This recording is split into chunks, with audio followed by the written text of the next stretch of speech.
buenas noches. Vamos a empezar la tercera sesión del curso Metrados en Edificaciones, ¿correcto?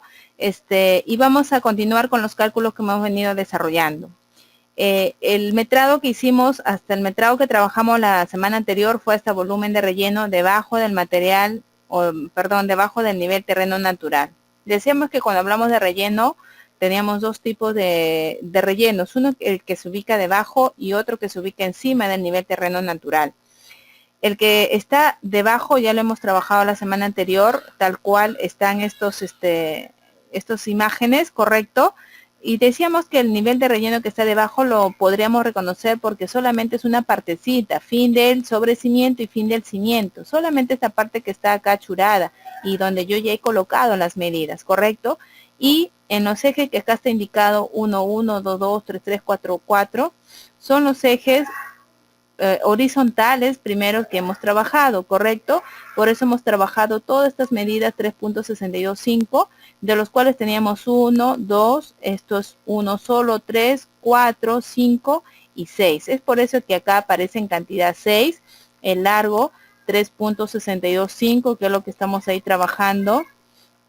25 centímetros, ¿por qué? Porque acá el muro es de 25. Perdón, acá el cimiento corrido es de 40, pero acá el sobrecimiento es de 15. Por lo tanto, este ancho que nos queda para rellenar es de 25 centímetros.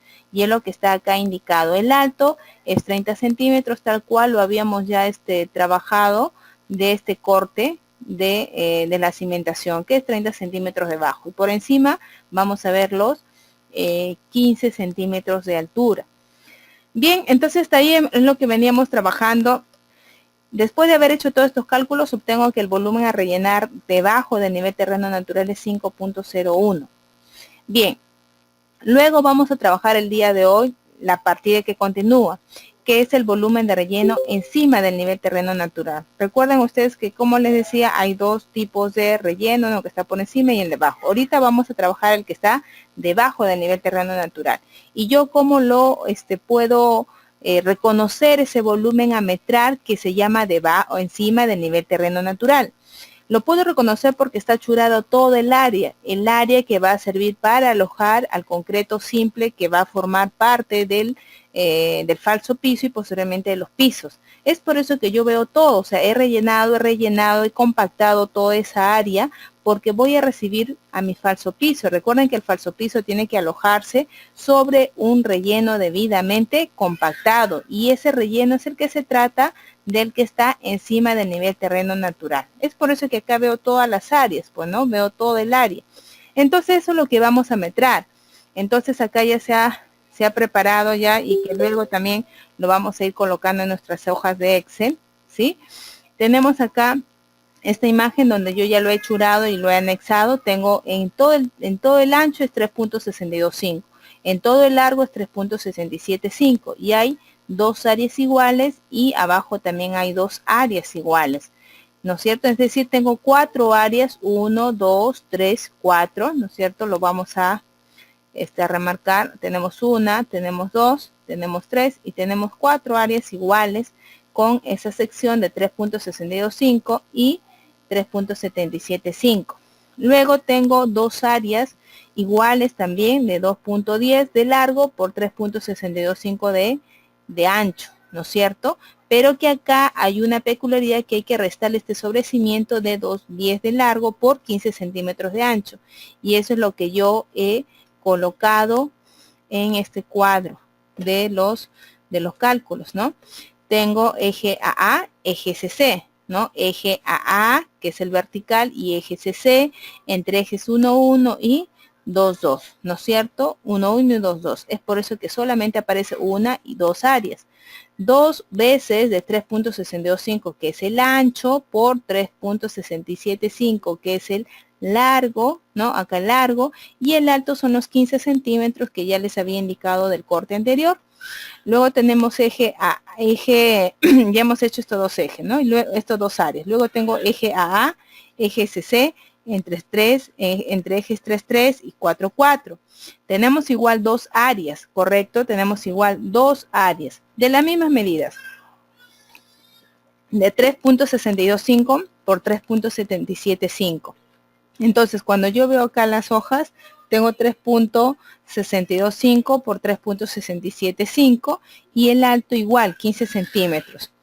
Luego tengo un eje AA, correcto, eje AA, este eje CC entre ejes 22, perdón, acá, entre ejes 22 y 33, o sea, estas dos áreas. Tenemos entonces eje AA, eje CC entre ejes 2 y ejes 3.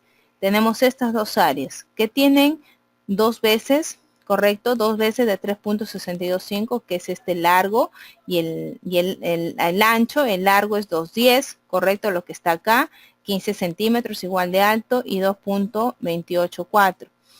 Y luego tenemos menos, o sea, hay que restar porque esa área que yo he hallado no es total. Acá hay un anchito que es el ancho del sobrecimiento que no corresponde, o sea, hay que restarlo. Hay que restar 2 metros 10 de largo, correcto, por 0.15 y por 0.15. Correcto, acá está.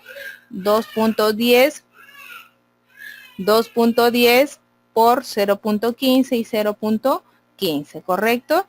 Y ese volumen hay que restar, ¿correcto?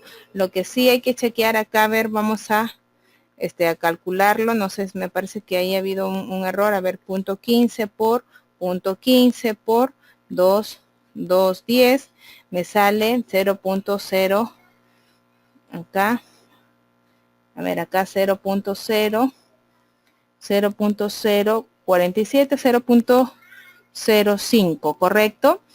Ya, entonces lo que vamos a hacer ahora es simplemente sumar, vamos a sumar 4.10 más 4.10 más 2.28 y más 0.05.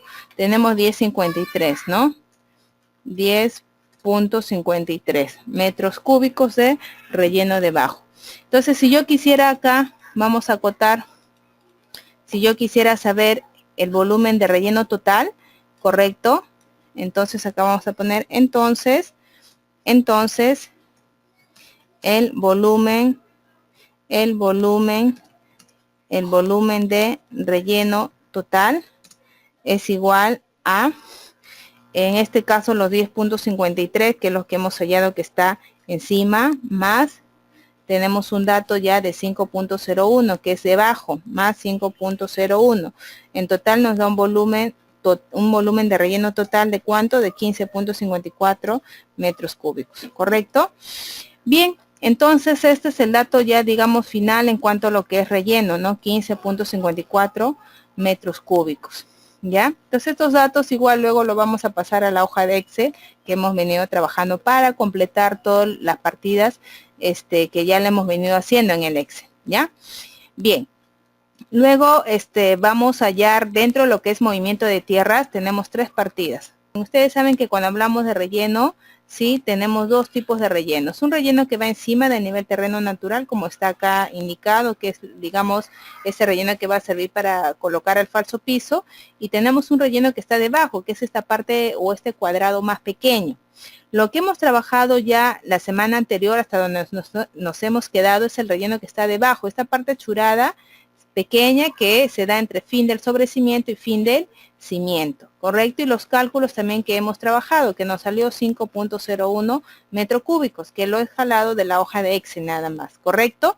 Lo que hoy día vamos a trabajar es todas las demás partidas que continúan al bloque estructuras. Relleno todavía no hemos acabado, tenemos que seguir con relleno, pero que está encima, siempre y cuando hubiese. Yo les indiqué la semana anterior a través de cortes que no siempre van a haber los dos tipos de relleno. En algunos casos va a haber solo un relleno debajo, en algunos casos solo encima y en otros casos dos tipos de relleno. Eso está en función a sus niveles, jóvenes. No sé si ustedes recordarán los cortes donde están los rellenos que yo les expliqué y puedan detectar. No siempre, no es que ustedes siempre me calculen, siempre me metren o 2 metrados. En algunos casos no hay rellenos, como les he dado un caso en el corte que les expliqué, no hubo relleno. En otros casos sí hay relleno. Y si hay relleno, puede haber encima o puede haber debajo, o puede haber los dos. ¿Quién te manda qué tipo de rellenos tengas? Tus cortes, tus niveles, ¿correcto? ¿Cómo reconozco un relleno que va encima? Les dije que reconozco el relleno que va encima porque es todo el área, entre sobre cimientos, el área entre sobre cimientos, que esa área me va a servir como base para colocar luego mi concreto de mi falso piso y posteriormente a mis pisos, ¿correcto? Entonces yo necesito rellenar toda esa área y tiene que ser un relleno debidamente compactado. Y esa área se reconoce como el volumen de relleno encima del nivel terreno natural. Como en este caso que ya lo hemos achurado, que ya hemos identificado en el plano que hemos venido trabajando 4 áreas iguales de 3.625 de ancho por 3.675 de largo y 2 áreas también iguales de 2.10 de largo por 3.625 de ancho, con un sobrecimiento que está ahí, digamos, un poco que no se va a colocar relleno, que es el sobrecimiento, ¿correcto? Que en este caso es de 2 metros 10 de largo por 15 centímetros de ancho, que también teníamos que restarle al final, ¿no? De ahí sale este cuadro que también ya les he explicado a sus compañeros, que hemos venido trabajando en función a ejes y en función a medidas que están ahí colocadas, y lo hemos pasado a esta hojita, que es la misma que vamos a tener que completar en la hojita de Excel. ¿Correcto? Entonces acá me sale un total de 10.53. Si yo quisiera saber el volumen de relleno total, ¿correcto? Total, entonces tengo que sumar el volumen de relleno encima, como en este caso, y el volumen de relleno debajo, haciendo un total de 15.54 metros cúbicos, ¿correcto? Bien, entonces ahorita ya la otra partida que compone lo que es movimiento de tierras es la eliminación. Decíamos que dentro del movimiento de tierras tenemos 3 partidas claves. Tenemos la excavación, que puede ser simple o puede ser masiva. Tenemos el relleno, que puede haber encima del nivel terreno natural o debajo del nivel terreno natural. Y tenemos finalmente la eliminación del material excedente, que es lo que vamos a trabajar ahora. Nosotros tenemos que hallar la partida relleno, y en función a esta información estructural, ¿correcto? En función a esta información estructural donde nos presentan este corte, ¿correcto? Yo identifico en función a estos cortes que yo voy a tener relleno definitivamente, porque mi nivel falso piso está más 25 y mi nivel terreno natural coincide con el 0,0. O sea, definitivamente esta cimentación va a tener relleno. Ahora, lo que tenemos que definir es qué tipos de rellenos tengo que metrar, si hay solamente debajo o si hay solamente encima. Como yo sé que hay 2 tipos de relleno, ¿correcto? Como yo sé que hay 2 tipos de relleno, entonces tengo que meter uno que está debajo y uno que está encima. Y que al final el volumen de relleno total va a ser la suma de ambos. La suma de ambos. Dice, no, me refería al cuadro mostrado anteriormente. Bien, entonces tengo que sumar ambos. Por eso que yo cuando metro, primero he hallado el volumen de relleno debajo, que me sale 5.01, que es este cuadro que está a continuación, que está debajo, y luego he metrado el relleno que está por encima, ¿correcto? Que me salen los 10.53. Si quisiera saber el volumen de relleno total, son los 10 más los 5, que sale 15.54 metros cúbicos, ¿ya? La partida que continúa a metrar es la eliminación de material excedente, ¿correcto? Que para eso el reglamento rapidito voy a dar lectura que me indica. Me dice que es aquella partida que comprende la eliminación del material excedente determinado después de haber efectuado las partidas de excavaciones, nivelación y relleno de la obra, así como la eliminación de desperdicios de la obra, como son residuos de mezclas, ladrillos y basuras, ¿correcto? Producidos durante la ejecución. Producidos durante la ejecución de la construcción. Entonces, ¿cuál es la unidad de medida de esta partida? Igual que todo lo que es movimiento de tierras es metro cúbico. Y para eso no voy a hacer ningún cálculo adicional. Para eso necesito yo básicamente aplicar una fórmula. ¿Cuál es esa fórmula? La fórmula es volumen eliminado es igual a volumen excavado por 1 más E menos volumen rellenado por 1 más E entre C. No tengo que hacer unos cálculos como si lo hacía con relleno y excavación aparte. Simplemente voy a tener que tener datos como el volumen excavado y volumen rellenado y aplicar porcentaje, aplicar factores como el esponjamiento y como la consolidación, ¿correcto? Entonces, en mi caso tengo que, hay un cuadro que también necesitamos conocer, que en función al tipo de material y en función al tipo de material me dan el factor de esponjamiento y el factor de consolidación, que también ustedes lo pueden obtener del reglamento de metrados para obras de edificación. El esponjamiento es aquel factor que está, digamos, ligado a cuánto más va a esponjarse, a cuánto más va, por decirlo así, a abultarse ese material. ¿Correcto? Porque una vez que está en el terreno, en el suelo, está como que comprimido, ¿no es cierto? Una vez que yo excavo, se va a esponjar, mejor dicho, va a crecer ese volumen. Y eso va a estar en función al tipo de material, como está indicado en este cuadro. Pero asimismo, como ese material yo lo voy a compactar siempre y cuando el relleno se haga con este material propio, yo voy a tener que compactarlo. Y es entonces que va a tener un coeficiente de reducción o consolidación, que eso nuevamente cuando ese material que esponjado pasa a rellenarse, va a reducirse, ¿correcto? Bien, entonces acá el joven, a ver, nos indica la consolidación y el esponjamiento sí son factores que necesitamos para finalmente hallar cuánto volumen elimino. Está en función al tipo de material efectivamente y es ese cuadro que les estoy mostrando. Entonces, para una obra, ¿qué tipo de material consideramos? El tipo de material que ustedes tienen que considerar para aplicar estos valores jóvenes está en función a tu mecánica de suelos. Ustedes saben que lo primero que debo yo tener en cuenta para hacer un diseño de mi cimentación, por ejemplo, es mi mecánica de suelos. Entonces, de allí tú tendrás la información de decir, es un suelo arenoso, es un suelo gravoso, es un suelo que está constituido por una tierra común o natural, es una sierra arcillosa, es una roca. ¿Correcto? Y en función a eso cogerás. Ahora, ingeniera, no tengo nada, pues no sé, puede ser por un conocimiento que ustedes tengan, o en el peor de los casos asumimos por lo general, para cuando usted no tiene ningún tipo de información, la tierra común o natural. Ese es el, digamos, el valor que normalmente asumimos, ¿sí? Dice, muchas veces por una cimentación no se hace con mecánica del suelo. Ese es un grave error, jóvenes, que en la actualidad te puede llevar hasta la cárcel. Está ya penado que los ingenieros civiles hagamos diseño de las cimentaciones y no tengamos conocimiento de la mecánica de suelos. Claro que para las viviendas tradicionales que hacemos, de repente para una casa de un vecino, de repente para algo más pequeño, no tenemos, pero nosotros como ingenieros civiles estamos en la facultad de al menos hacer una calicata de 1 metro por 1 metro por 1 metro y estudiar qué cosa, qué tipo de suelo. No te digo anda y estudia las propiedades de repente a detalle, pero por lo menos haciendo la calicata sabrás qué tipo de suelos se están constituyendo a esa área. De repente si hay mucha arena, hay mucho limo, hay mucha arcilla, mucha grava. Entonces tenemos que por lo menos hacerlo. Cuando la edificación va a ser menos de 3 niveles, ¿no? Claro, hay consideraciones que en la norma 050 no tienes que hacer una mecánica de suelo, definitivamente hay parámetros que están excluibles para la mecánica de suelo, ¿no? Y eso, por eso les digo, para que ustedes de repente no van a hacer una mecánica tan detallada, y te hablo para proyectos grandes, ¿no? Donde normalmente tenemos que manejar la información de la mecánica de suelo.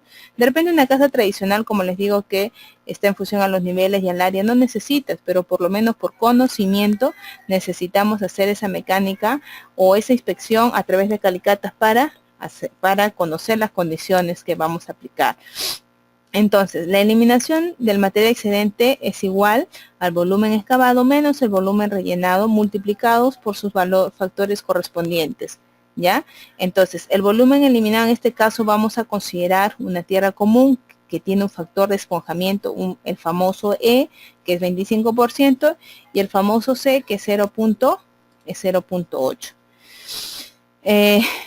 A ver, dice, cuando la edificación va a ser menos a 3 niveles, entonces contradice lo que usted dijo anteriormente, que necesariamente se tiene que realizar. A ver, jóvenes, el hecho de que yo les diga que necesariamente tenemos que realizarlo es por tema, ¿cómo les digo? Hay condiciones que en la norma me indica. Por ejemplo, en la 050 indica que debería realizarse la mecánica de suelos, pero bajo ciertos parámetros. También te dicen cuál es la obligatoriedad de esta mecánica, que necesariamente son en proyectos grandes, de tipo A, tipo B, y sobre todo en función a los niveles, a las zonas en que están ubicadas. Pero yo creo por más que todo por el tema de tener los elementos necesarios para que ustedes hagan su diseño de cimentación, así sea de tu casa, tienes que tener conocimiento de esa mecánica. De repente no hacerlo porque te exige la ley, de repente la ley te da ciertos criterios de obligatoriedad que son para proyectos grandes, pero hay proyectos o hay edificaciones que no nos obligan, como son edificaciones de albañilerías cortas, ¿no es cierto?, de menos niveles, de tipo de repente D y E, que no necesitan hacerlo. Pero yo creo que ustedes como futuros ingenieros tienen que tener ese criterio. Si no, por ejemplo, ¿cómo sabes que debe ir un cimiento? O de repente una zapata, o de repente una platea. Entonces yo creo que necesariamente, a pesar que no te obligue la ley, por eso que yo siempre a los chicos les digo, y a las conferencias que doy, deben de hacerlo. De repente no a un nivel tan especializado, de repente un DPL, pero al menos una calicata de 1 metro por 1 metro por 1 metro, para que te dé ciertos criterios en el diseño del elemento que tú, en la elección más que todo del elemento que tú vas a realizar, ¿correcto? Entonces no me contradigo, porque necesariamente ustedes tienen que al menos tener el conocimiento. Lo otro más trabajado de repente con parámetros que sí la mecánica de suelo te recomienda con fines de cimentación los elementos, pero en el otro más que sea para el conocimiento de que puedas certificar o puedas de repente reafirmar el diseño o el elemento que tú estás considerando. En este caso vamos a aplicar la fórmula, ¿correcto? Vamos a aplicar la fórmula donde mi volumen excavado me salió, yo lo tengo ya de dato, mi volumen excavado anterior me salió, ¿cuánto? Me salió 26.32 en cuanto a los cimientos y 26.31 en cuanto a lo que son cimientos corridos, y me salió más 0.44 en cuanto a las zapatas, ¿no es cierto? Haciendo un total de 26.75. Entonces mi volumen excavado me sale 26.75 como está indicado por 1 más C. 1 más el E es 25%. 25% entre 100 sale 0.25. Más 1 sería 1.25. ¿Correcto? Menos volumen de relleno, ¿cuánto es? Nos ha salido 15.54 por 1.25 entre 0.8. Y eso nos da un valor, vamos a ver, de 26, vamos a ver acá, 26.75 por 1.25 menos 15.54 por 1.25 entre 0.8, y todo me da un valor de, a ver, 26.75 por 1.25 menos, tenemos 15.54 por 1.25 entre 0.8. Eso me da 9 puntos, ¿correcto? 9.15 metros cúbicos, ¿correcto? 9.15. Ya está. Entonces ahí tenemos el dato. A ver, entonces para edificaciones de 3 niveles al menos de 1 metro por 1 metro, se podría hacer estudio de suelo para nuestro diseño, aunque la norma no nos exija. Así es, hijo, así es. Así la norma no te exija para edificaciones menores y de que son de tipo D, que normalmente son edificaciones. Por cuestiones técnicas deberíamos hacerlo, porque si no, ¿quién te dice que el cimiento que tú les estás eligiendo está bien? Y que la dimensión de 40 por 80 está bien, o que de 50 por 60 está bien. Entonces esos criterios necesitas a través de esa mecánica de suelos, ¿ya? Bien, entonces el volumen que voy a eliminar es 9.15 metros cúbicos, ¿correcto? Entonces hasta ahí se han acabado las partidas movimiento de tierras, ¿correcto? Siempre que le digan a ustedes movimiento de tierras, jóvenes, por lo general son 3 tipos de partidas. La excavación, que puede ser simple o masiva. Tenemos el relleno, que puede ser encima del nivel terreno natural o debajo, o ambos o ninguno. Y finalmente la partida de eliminación, que para eso tienen que aplicar esta fórmula que ya se les ha indicado, que está en función a lo que excavas y a lo que rellenas, pero que adicionalmente están afectados por un valor de esponjamiento y un valor de consolidación o compactación, ¿correcto? Bien, ahora vamos a trabajar las partidas de obras de concreto simple. Las partidas de obra de concreto simple, como su mismo nombre lo indica, son partidas que no llevan acero en la estructura, que solamente están constituidas por cemento, agregados y agua, y adicionalmente, y en el caso se requiera, por aditivos, ¿ya?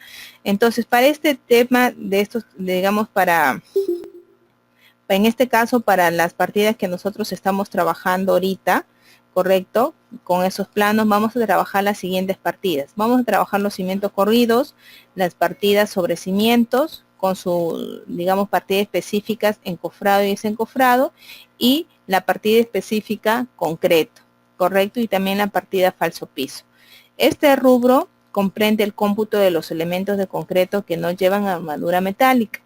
Involucra también a los elementos de concreto ciclopio, resultante de la adición de piedras grandes en volúmenes determinados al concreto simple, ¿correcto? Entonces vamos a trabajar 3 elementos de la cimentación, o 3 elementos en primer lugar, que en algunos de ellos correspondan a la cimentación, otros no. El cimiento, el sobrecimiento y el falso piso, ¿ya? Para hallar la partida de cimientos corridos, a esta denominación se entiende, como indica el reglamento, todos aquellos elementos que están hechos a base de concreto ciclopio, entiéndanme, concreto ciclopio. Y si yo digo concreto ciclopio, o sea, estos elementos, ¿con qué tipo de concreto los elaboro? Los elaboro con un concreto que se llama concreto ciclopio. Entonces, si sea un concreto ciclopio, es un concreto que está hecho a base de piedras grandes, correcto, a base de hormigón, de cemento y agua. No ingresa armadura, ¿no? Es un concreto hecho con piedras grandes. Que estos elementos que están hechos a base de concreto ciclopio constituyen la base de la fundación de los muros, y que estos van a servir para transmitir al terreno el peso propio de los mismos, o sea, de los muros, y la carga de la estructura que soporta. Por lo general, su vaciado es continuo y en grandes tramos, por eso se llama cimiento corrido, correcto, porque es corrido, no se corta, de ahí su nombre de cimientos corridos.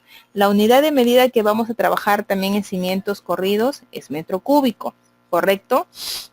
El cómputo total de concreto se obtiene sumando el volumen de cada uno de sus tramos. El volumen de un tramo es igual al producto del ancho por la altura y por la longitud efectiva, ¿correcto? Al igual que hemos trabajado en excavación,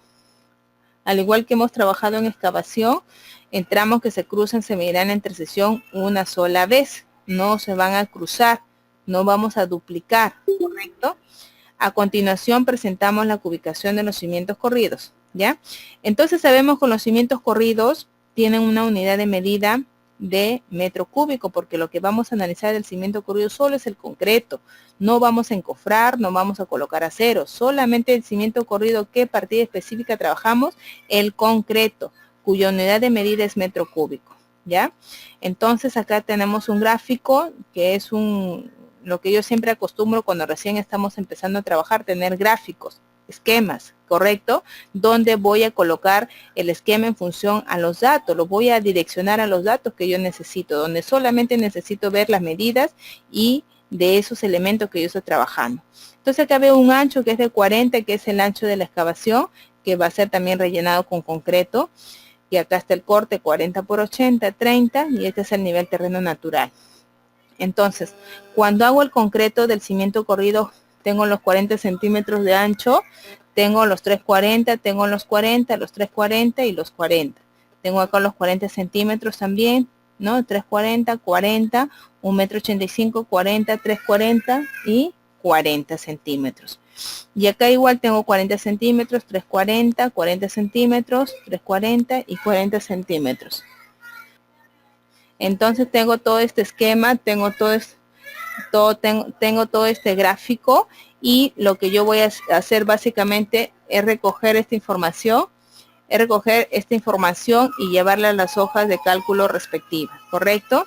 Entonces tengo todo este esquema, tengo ya, como les dije, todos los datos y listos a ser vaciados en la hoja de cálculo. Lo que está achurado, miren, lo que está sin achurar son franjas verticales, ¿correcto? Que esas tengo que en primer lugar empezar a metrarlas. Tengo las franjas horizontales que están achuradas, ¿correcto? Que están achuradas. Entonces, cuando yo voy a pasar a esta hoja de cálculo,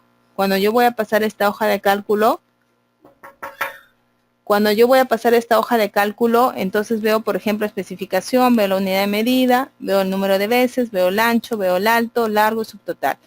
Empezamos. Eje AA, eje BB, eje CC, entre ejes 1,1 y entre ejes 4,4, ¿correcto? Entonces veo esos mismos lo he refrendado acá, eje A, BB, CC, entre ejes 1, 1 y 4, 4.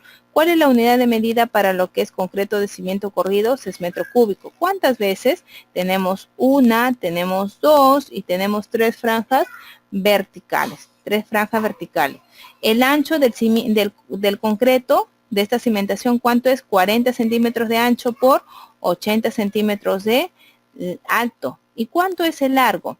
El largo es lo que hemos venido trabajando, correcto, que también está acá en este esquema, correcto, todo este largo es 10.25. No tengo por qué cortar, por si acaso, donde están las columnas, porque igual, debajo de esa columna hay cimiento corrido, que está a base de concreto ciclópeo. No corto donde hay columnas, igual allí hay cimiento corrido. Es por eso que es, si tu terreno es de 10 por 25, en toda esa longitud y en ese ancho de forma corrida va a ir el cimiento, ¿correcto? Entonces acá el largo es total, tal cual tu terreno es 10.25, tu terreno sin revestir a nivel de casco es 10.25, pues el ancho de acá es 10.25, el ancho de todo ese cimiento.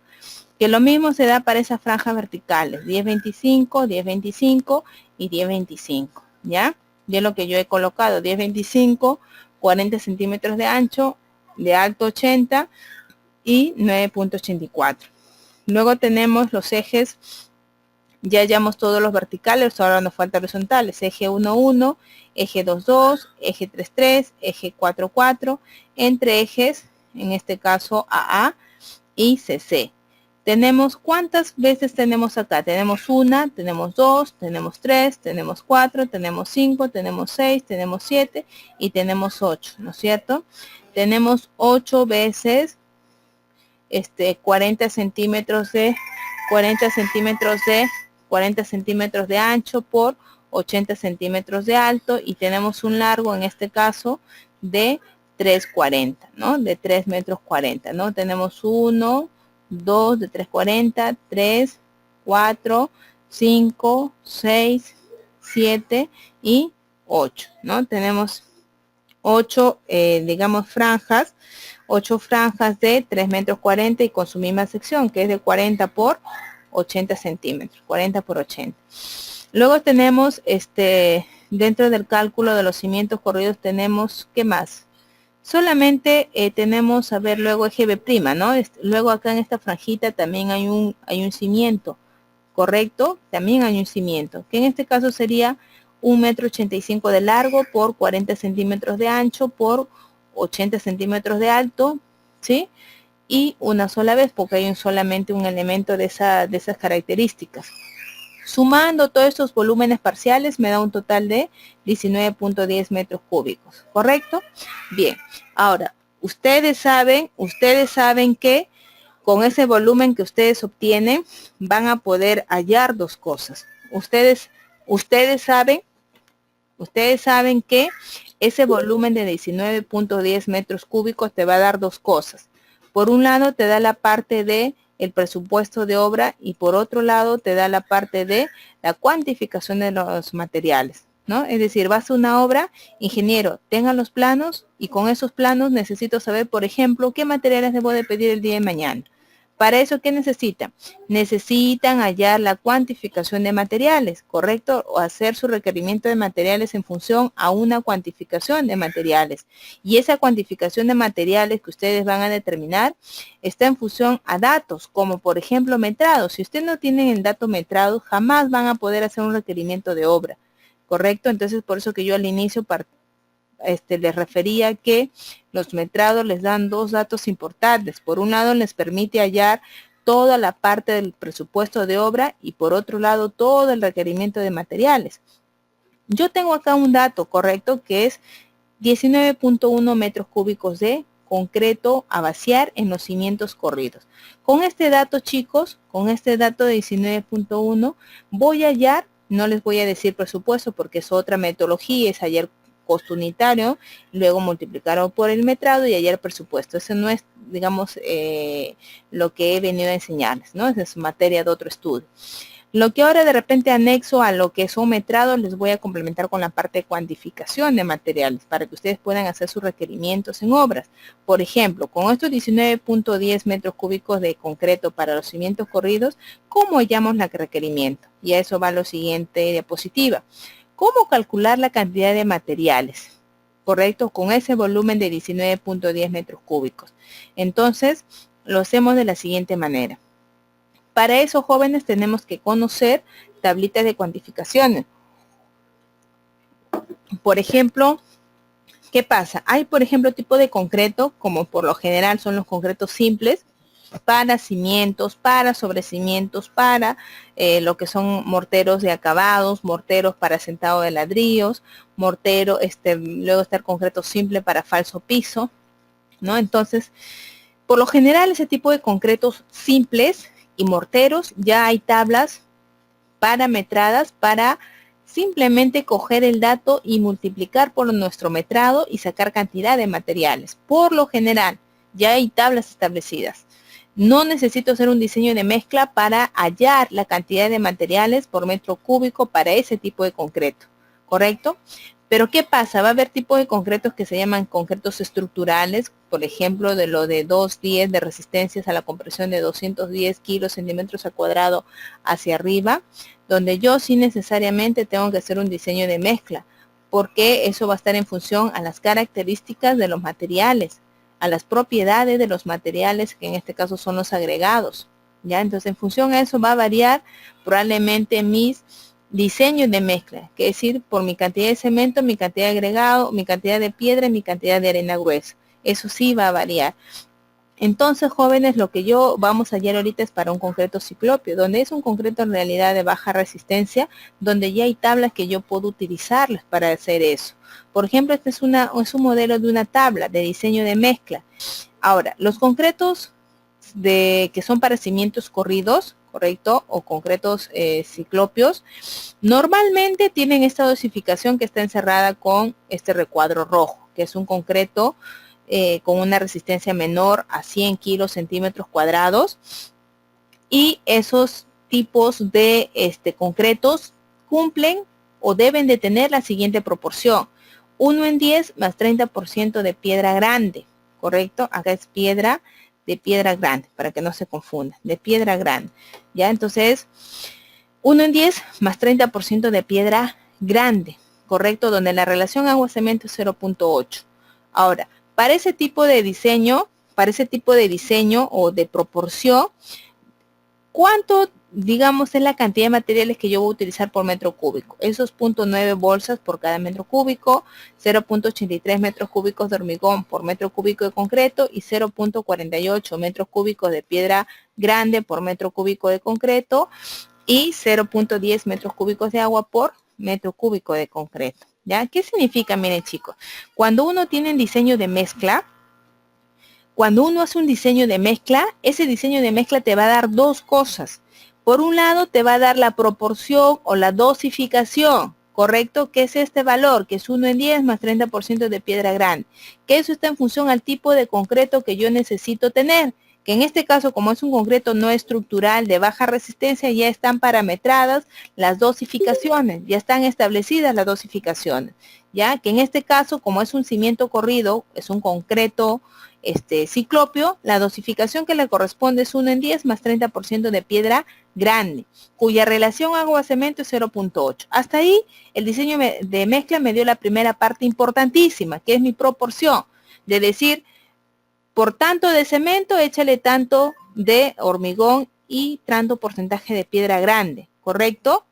Entonces, cuando nosotros hacemos concretos, o sea, cuando nosotros elaboramos concretos, tenemos dos concretos, digamos, por decir así, bien marcados: los concretos simples y los concretos armados. Los concretos simples no requieren de un diseño de mezcla, por lo general, no lo requieren. Por ejemplo, para un concreto ciclopio no vamos a hacer un diseño de mezcla, porque ya hay tablas de diseño, de cuantificación de materiales, donde ya te dan los diseños de mezcla establecida, porque es un concreto no estructural, es un concreto pobre, ¿correcto?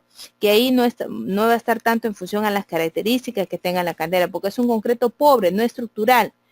Ahora, si vas a hacer un concreto, por ejemplo, por un sobrecimiento, tampoco. Para un mortero, tampoco. Para un terrajeo, tampoco. Pero si vas a hacer un concreto, vas a elaborar un concreto estructural, hablo de resistencia 210 hacia arriba, entonces necesariamente tienes que hacer un diseño de mezcla. ¿Por qué? Porque la cantera, por ejemplo, de que tenemos en Chimbote, no es igual a las canteras de Ica. Sus materiales que ustedes tienen son distintos a los de nosotros. Tienen diferentes propiedades físicas, químicas, mecánicas. Por lo tanto, eso va a hacer que varíen los diseños de mezcla. De repente en Chimbote, para hacer un concreto 210, correcto, un concreto estructural 210, para 210 necesito 1, 2, 3.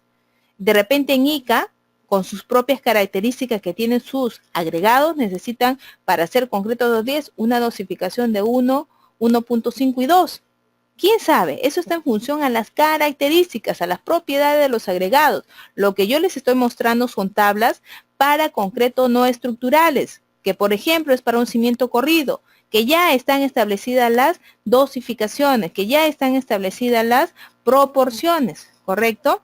Lo que yo les estoy mostrando, jóvenes, ustedes saben que el curso básicamente está enfocado en metrados, que lo he hecho con un plano, si bien es cierto, no muy amplio, para que se cumpla el objetivo, que es el que menos ustedes lleven la esencia de cómo metrar cada una de las partidas, ¿correcto? Por eso es que no me he enfocado, no he abarcado un plano tan extenso para que luego diga, ya, y ustedes lo harán, y luego eso se hace de esa forma, ¿no?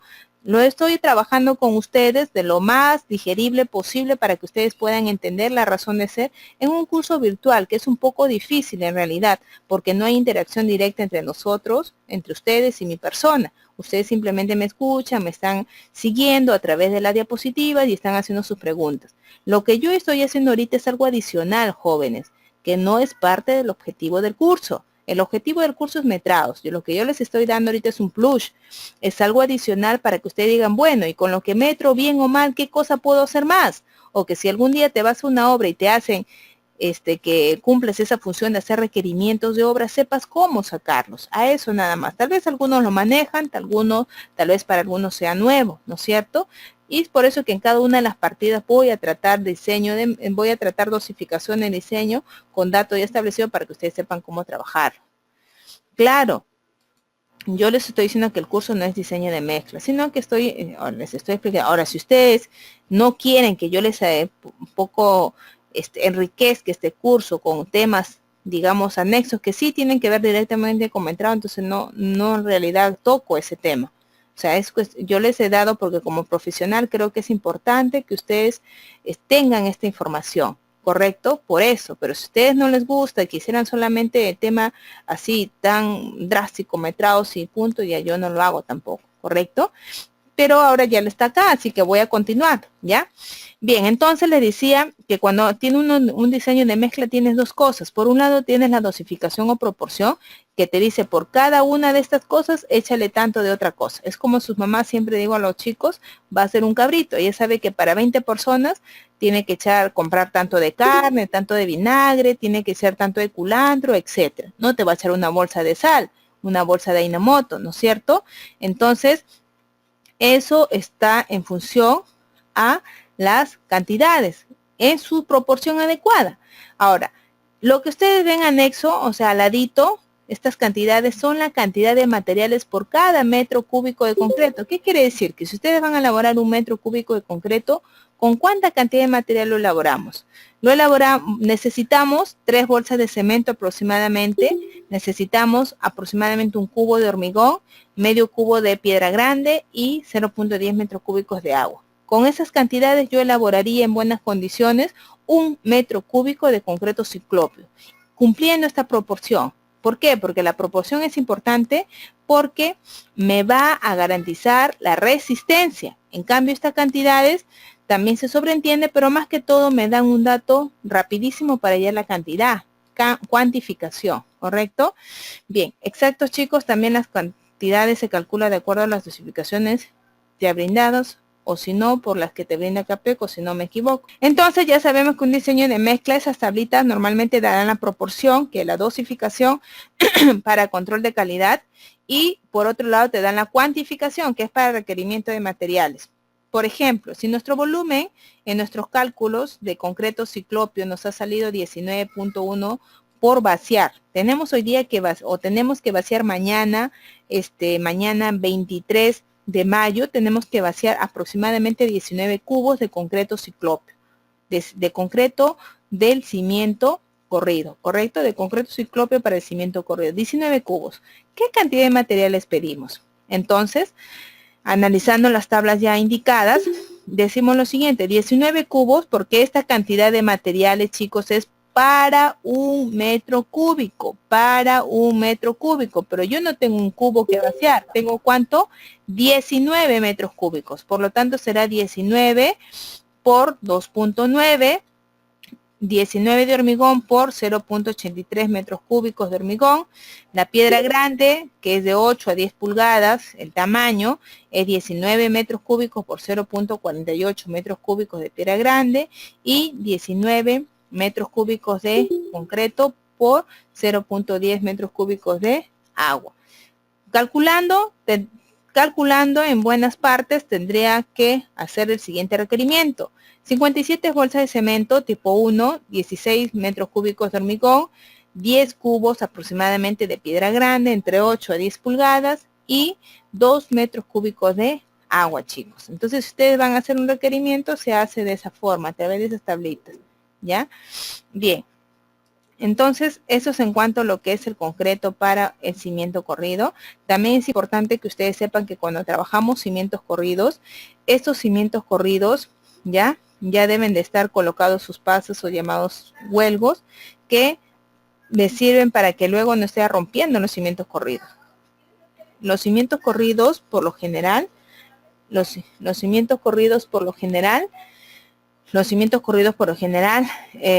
instalaciones sanitarias por lo general van los cimientos corridos, y para eso ya hay que dejar unos pases que se llaman unos huelgos, para que luego yo no esté rompiendo, ¿no es cierto?, toda la parte de la cimentación. Luego, acá están los pases que nosotros estamos dejando para la cimentación correspondiente.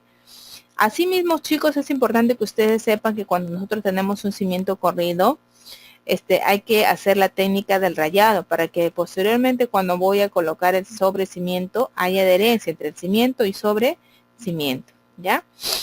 Bien, hasta ahí es la parte de la cimentación, que para el caso de albañilerías confinadas la constituyen el cimiento corrido. Ya les he dicho, cuando nosotros trabajamos edificaciones, hay tipos, jóvenes. Tenemos, por ejemplo, ya les he indicado también al inicio, tipos como, por ejemplo, los que están constituidos por placas y, por ejemplo, los que son de los aporticadas. Las placas pueden ser de concreto armado o pueden ser de albañilería,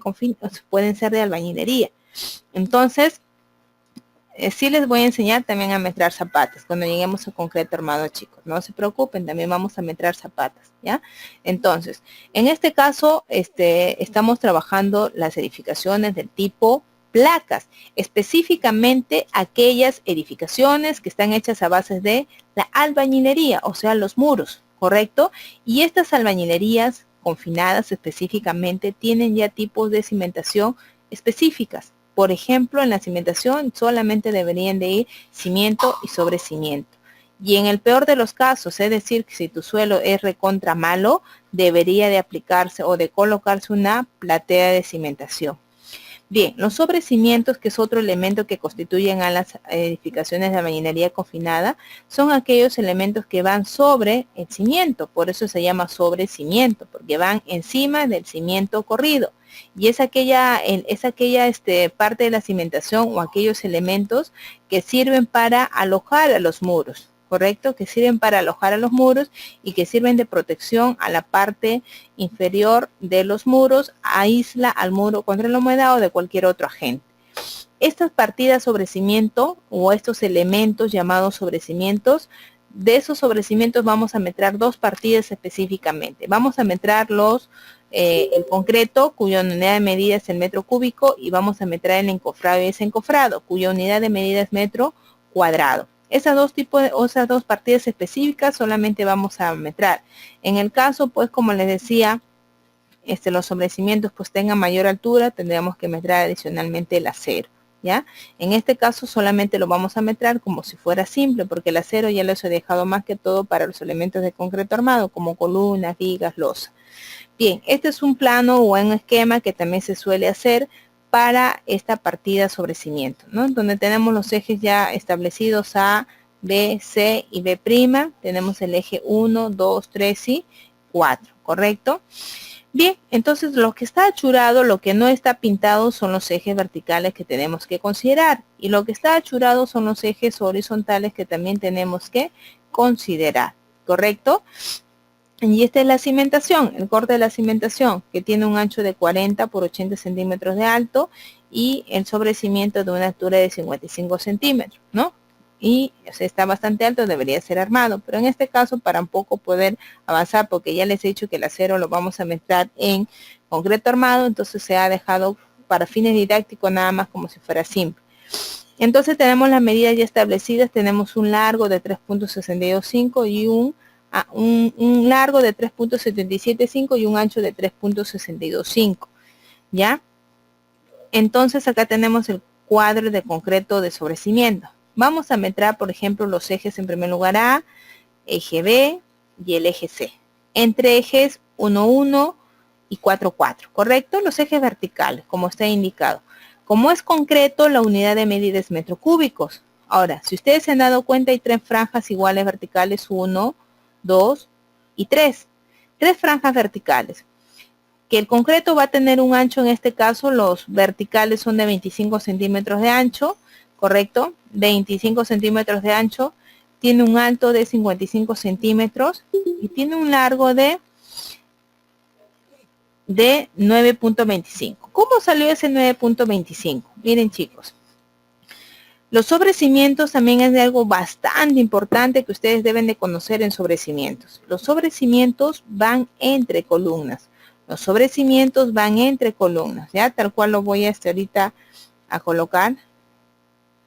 Esto, ¿no? Los sobrecimientos van entre columnas, ¿ya? Los sobrecimientos van entre columnas. ¿Qué quiere decir? Que los sobrecimientos no atraviesan las columnas. ¿Qué quiere decir? Si yo tengo un plano donde están todo estructurado con columnas, sobrecimientos, entonces yo tendré que cortar, ¿no? Donde va la columna corto, no tomo la medida para el sobrecimiento. Solamente la medida que está entre columnas, ¿correcto? Entre columnas. Toda la medida entre columnas, porque los sobrecimientos no atraviesan las columnas. Entonces, si yo tengo acá toda una medida larga, correcto, tengo todo un largo de 10.25, correcto, tal cual está ahí, tengo un largo de 10.25.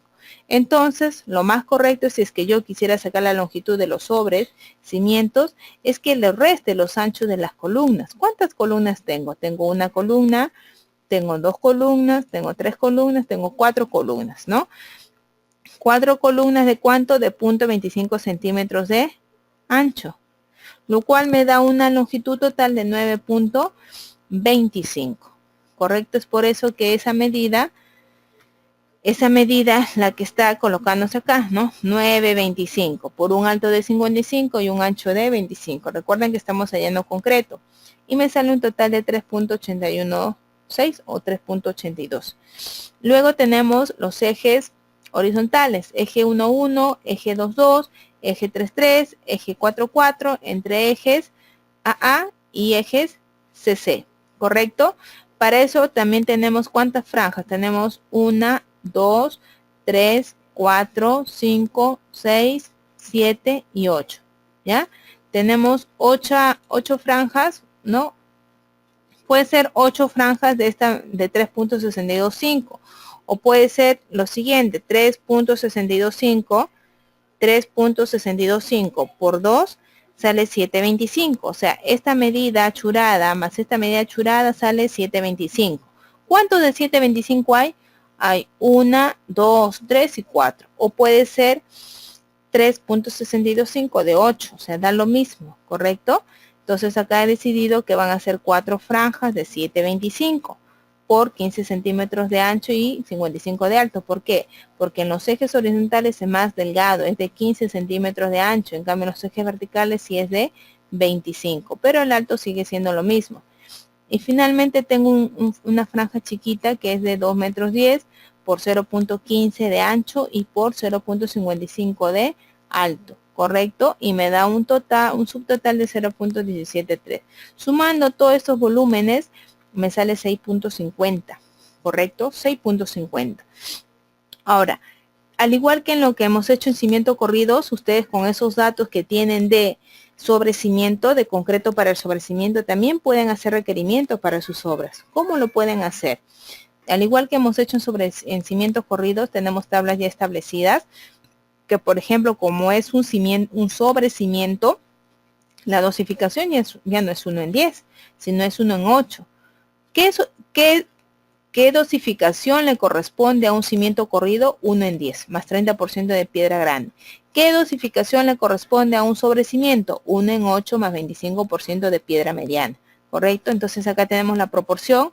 Es 1 en 8 más 25% de piedra mediana. Para un sobrecimiento, la relación agua-cemento 0.8, el cemento 3.7 bolsas, hormigón 0.85 metros cúbicos, la piedra mediana 0.40 metros cúbicos y el agua 0.13 metros cúbicos.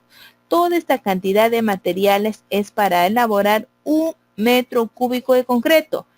Pero yo, ¿cuántos metros cúbicos de concreto tengo en mi sobrecimiento? Tengo 6.5 metros cúbicos de sobrecimiento, ¿ya? De volumen de mi sobrecimiento tengo 6.5. Entonces, al analizar la tabla anterior, ¿qué digo?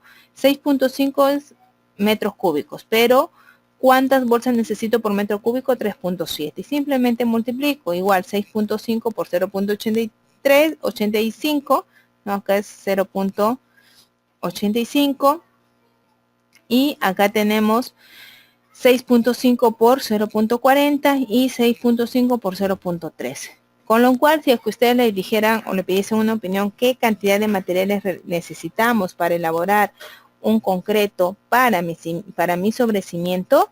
Entonces tendrían que indicar que necesitan 24 bolsas de cemento tipo 1, 6 metros cúbicos de hormigón, 3 metros cúbicos de piedra mediana y 1 metro cúbico de agua. ¿Correcto? Y eso es parte de lo que nosotros jóvenes hacemos en obra. Requerimiento de materiales. Eso es el día a día que tenemos que nosotros hacer en las obras, ¿ya? Entonces eso es parte de un plus, como les he dicho, anexo a lo que son metrados. ¿Qué hago con mis metrados? Puedo presupuestar, que eso es materia un poco más larga, más extensa, presupuesto de obra. Pero también puedo hallar requerimiento de materiales, que es lo que yo les estoy mostrando, que para concretos no estructurales nos basamos en tablas que ya me brinda Capeco o en tablas de otras experiencias de repente un poco más certeras en función a cada una de las realidades que se tengan en cada una de las ciudades. De repente ya han sacado cuánto es en función a sus características, ¿no? De repente han caracterizado y han sacado tablas oficiales. Bien, entonces ahora nos toca hacer las partidas. Recuerden que el sobrecimiento no solamente se metra concreto, sino también metramos encofrado y desencofrado. En este caso vamos a trabajar igual franjas verticales, ¿correcto? Tenemos la franja vertical A, tenemos la franja vertical B y tenemos la franja vertical C. La franja vertical a su dato, es un dato de repente un tips que ustedes deberían tener en cuenta. Si ustedes ya hicieron su tabla de concreto, correcto, y hemos dado datos, esta misma tabla la copiamos para lo que es encofrados, pero ya no vamos a tener un ancho, sino que solamente vamos a tener un largo y vamos a tener un alto y vamos a tener dos veces, o sea, el número de caras, ¿no? Porque el encofrado se hace por un lado y por el otro, ¿ya? Es por eso que, pero la longitud va a ser la misma, ¿no? Básicamente las longitudes van a ser la misma. Es por eso que cuando yo veo acá las longitudes son las mismas. Tenemos en el eje AA de BCC una longitud de 9.25 y un alto de 0.55. ¿Que cuántas franjas verticales tengo? 3, pero como son 2 caras lo pongo por 2. Luego en la otra franja horizontal tengo la 7.25, que también lo he hallado en el dato de concreto. ¿Cuánto es el alto? 0.55. Por número de veces, 2 franjas así horizontales por 4. Acá será 4, ¿no? Acá tenemos en el gráfico tenemos 1, 2, 3, 4, ¿correcto? Tenemos 4 franjas. Acá para no equivocarse en todo caso, Acá tenemos 4 franjas y por 2 caras, ¿correcto? Por 2 caras. Ya, entonces tenemos 4 franjas por 2 caras. Luego tenemos el eje B', tenemos un largo de 2,10, un alto de 0,55 y también tenemos dos veces, ¿no? Acá el número de veces, a ver cuántas tenemos acá que encofrar. Una vez, hay un solo elemento, pero ese elemento también se tiene que hacer por 2 caras, ¿correcto? Simplemente lo he puesto en orden. Y me da un total, ya luego tengo que multiplicar número de veces, que sería 6 por 0,55 por 9,25, me da 30,52. Luego tengo 8 por 0,55 y por 7,25, 31,9. Luego tengo 1 por 2 por 0,55 y por 2,10, 2,31. Sumando todos estos parciales me da un total para área de encofrado y desencofrado en sobrecimiento de 64,7 metros cuadrados, ¿correcto? Bien, al igual que ustedes han hallado cuantificaciones en materiales para hacer concreto, también podemos, jóvenes, nosotros hallar cuantificación de materiales para encofrar y desencofrar. No es tan fácil en realidad, el análisis es un poco mayor, pero gracias a Dios también hay tablas que nos apoyan en cuanto al requerimiento de materiales. Eso no lo he hecho yo, son bibliografías que ya lo ha trabajado Capeco por muchos años de investigación y ya nos han proporcionado esas tablas con los valores para requerimientos de materiales para encofrado de los elementos que nosotros querramos, ¿no? Entonces, por ejemplo, acá nosotros tenemos 64,7, que es un dato de encofrado, y la Capeco ya tiene tablas, ¿correcto? Que es un libro que ellos ya han sacado y, por ejemplo, esta es una tablita, es un tipo de tablita para el elemento sobre cimiento en cuanto a encofrado. Y te dicen, por ejemplo, este dato que está encerrado en rojo, que es la cantidad de pies cuadrados por cada metro cuadrado encofrado. ¿Qué significa? Que si ustedes quieren encofrar 1 metro cuadrado de sobrecimiento, entonces necesitan 4,83 pies cuadrados de madera. Además, que necesitan 0,26 kilos de alambre número 8 por metro cuadrado de encofrado. Y además necesitan 0,13 kilos de clavos por metro cuadrado de encofrado.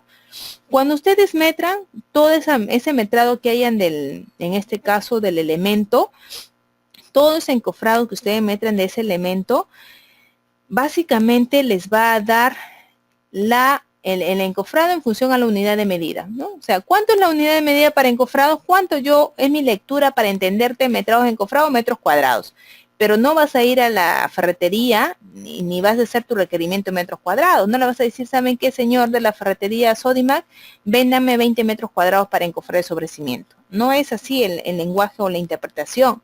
Una cosa es tu unidad de medida de tu metrado, que es reglamentaria, metros cuadrados, largo, por alto y por número de caras.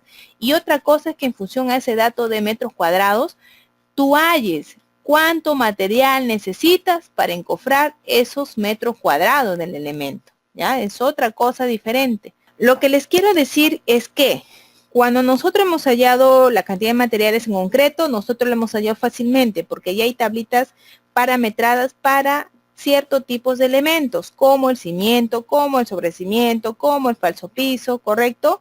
Como de repente mi terrajeo, como mi mortero de asentado de ladrillo.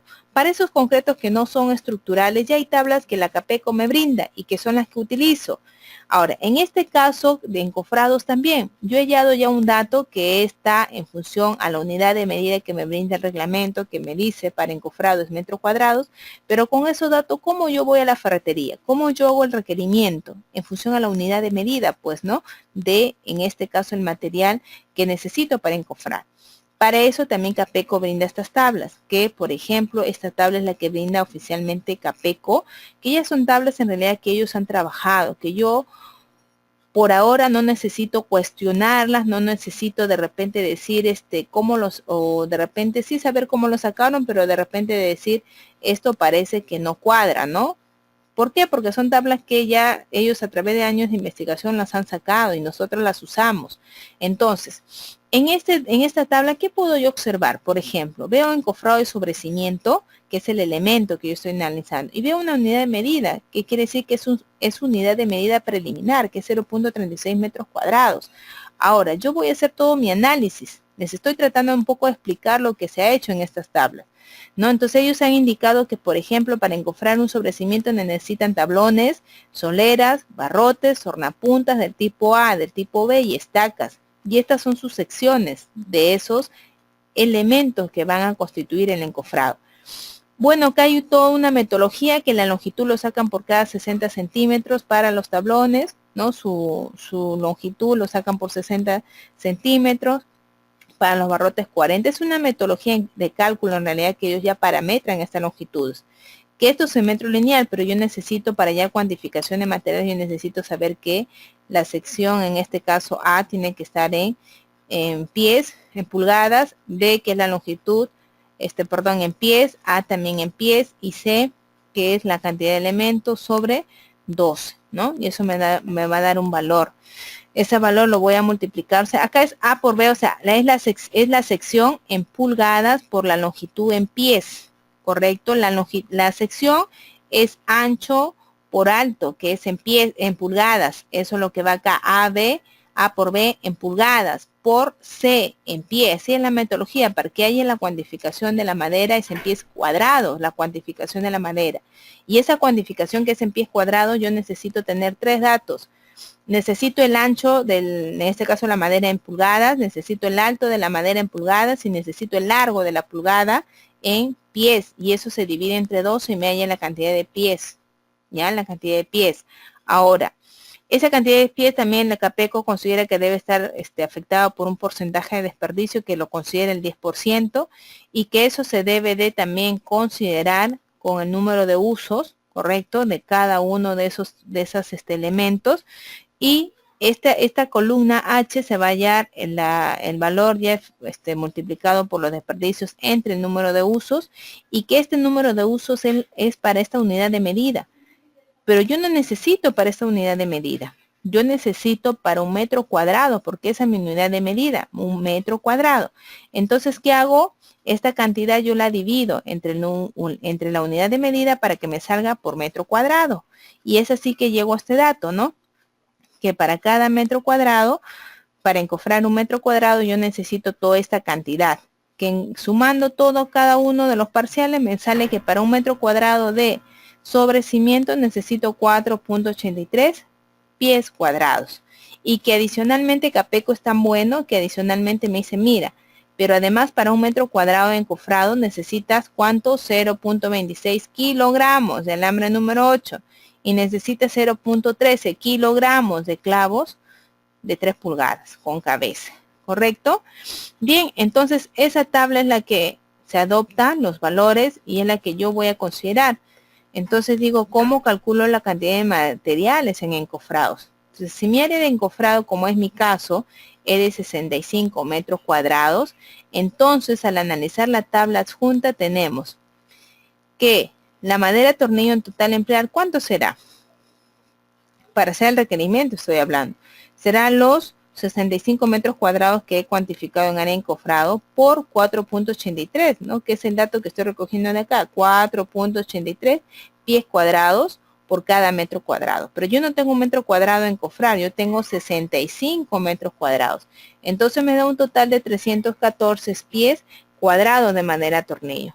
Ahora, la pregunta es, ingeniera, y así nada más, o puedo dar un poco más de detalles. Puede dar un poco más de detalles, porque si ustedes lo colocan así nomás, como está acá en este caso, es un poco general, ¿no? Es un poco muy general, porque ustedes saben que con madera tornillo nomás yo no habilito, y si en la obra no tienes un taller de carpintería, te va a ser bien difícil elaborar estos elementos, porque las soleras no son iguales a las tornapuntas, ni son iguales a las estacas. Eso necesitas prepararlos, y la forma de prepararlos es un taller de carpintería. Ahora, cuando hacemos requerimientos y no tenemos en la obra un taller de carpintería, ¿qué hacemos? Hacemos el requerimiento tal cual está acá indicado en función a estos elementos, con sus secciones ya definidas, ¿ya? Entonces, esta total de madera tornillo que me salió, que es de 314 pies cuadrados, yo puedo dividirlo. Y yo tengo acá inclusive en el cuadro anterior, yo tengo por cada uno de estos elementos cuántos pies cuadrados, por cada uno cuántos pies cuadrados. Entonces, ¿qué hago? Simplemente a cada uno de estos elementos, que es por pie cuadrado, lo multiplico por 65, por 65, por 65, por 65, por 65, y así sucesivamente, y me sale toda la cantidad de material. De tal manera que diré, ya, ¿cuál será mi requerimiento final?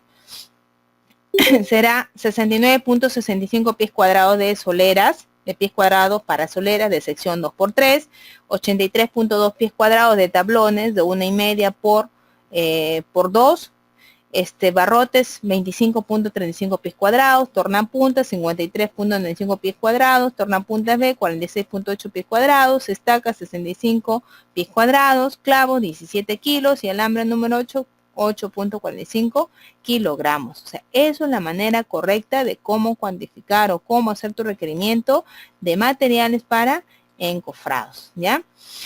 Bien. Charlie indica lo siguiente: los valores calculados también nos servirán. Exactamente. Estos valores que ustedes han hallado, chicos, les va a servir para su cantidad de materiales en sus análisis de costos unitarios. Efectivamente, esa es la manera, porque ustedes, por ejemplo, cuando elaboran el costo unitario, ustedes ya obtuvieron su metrado, ¿no? Por ejemplo, vamos a elaborar el presupuesto de la partida encofrado de sobrecimientos.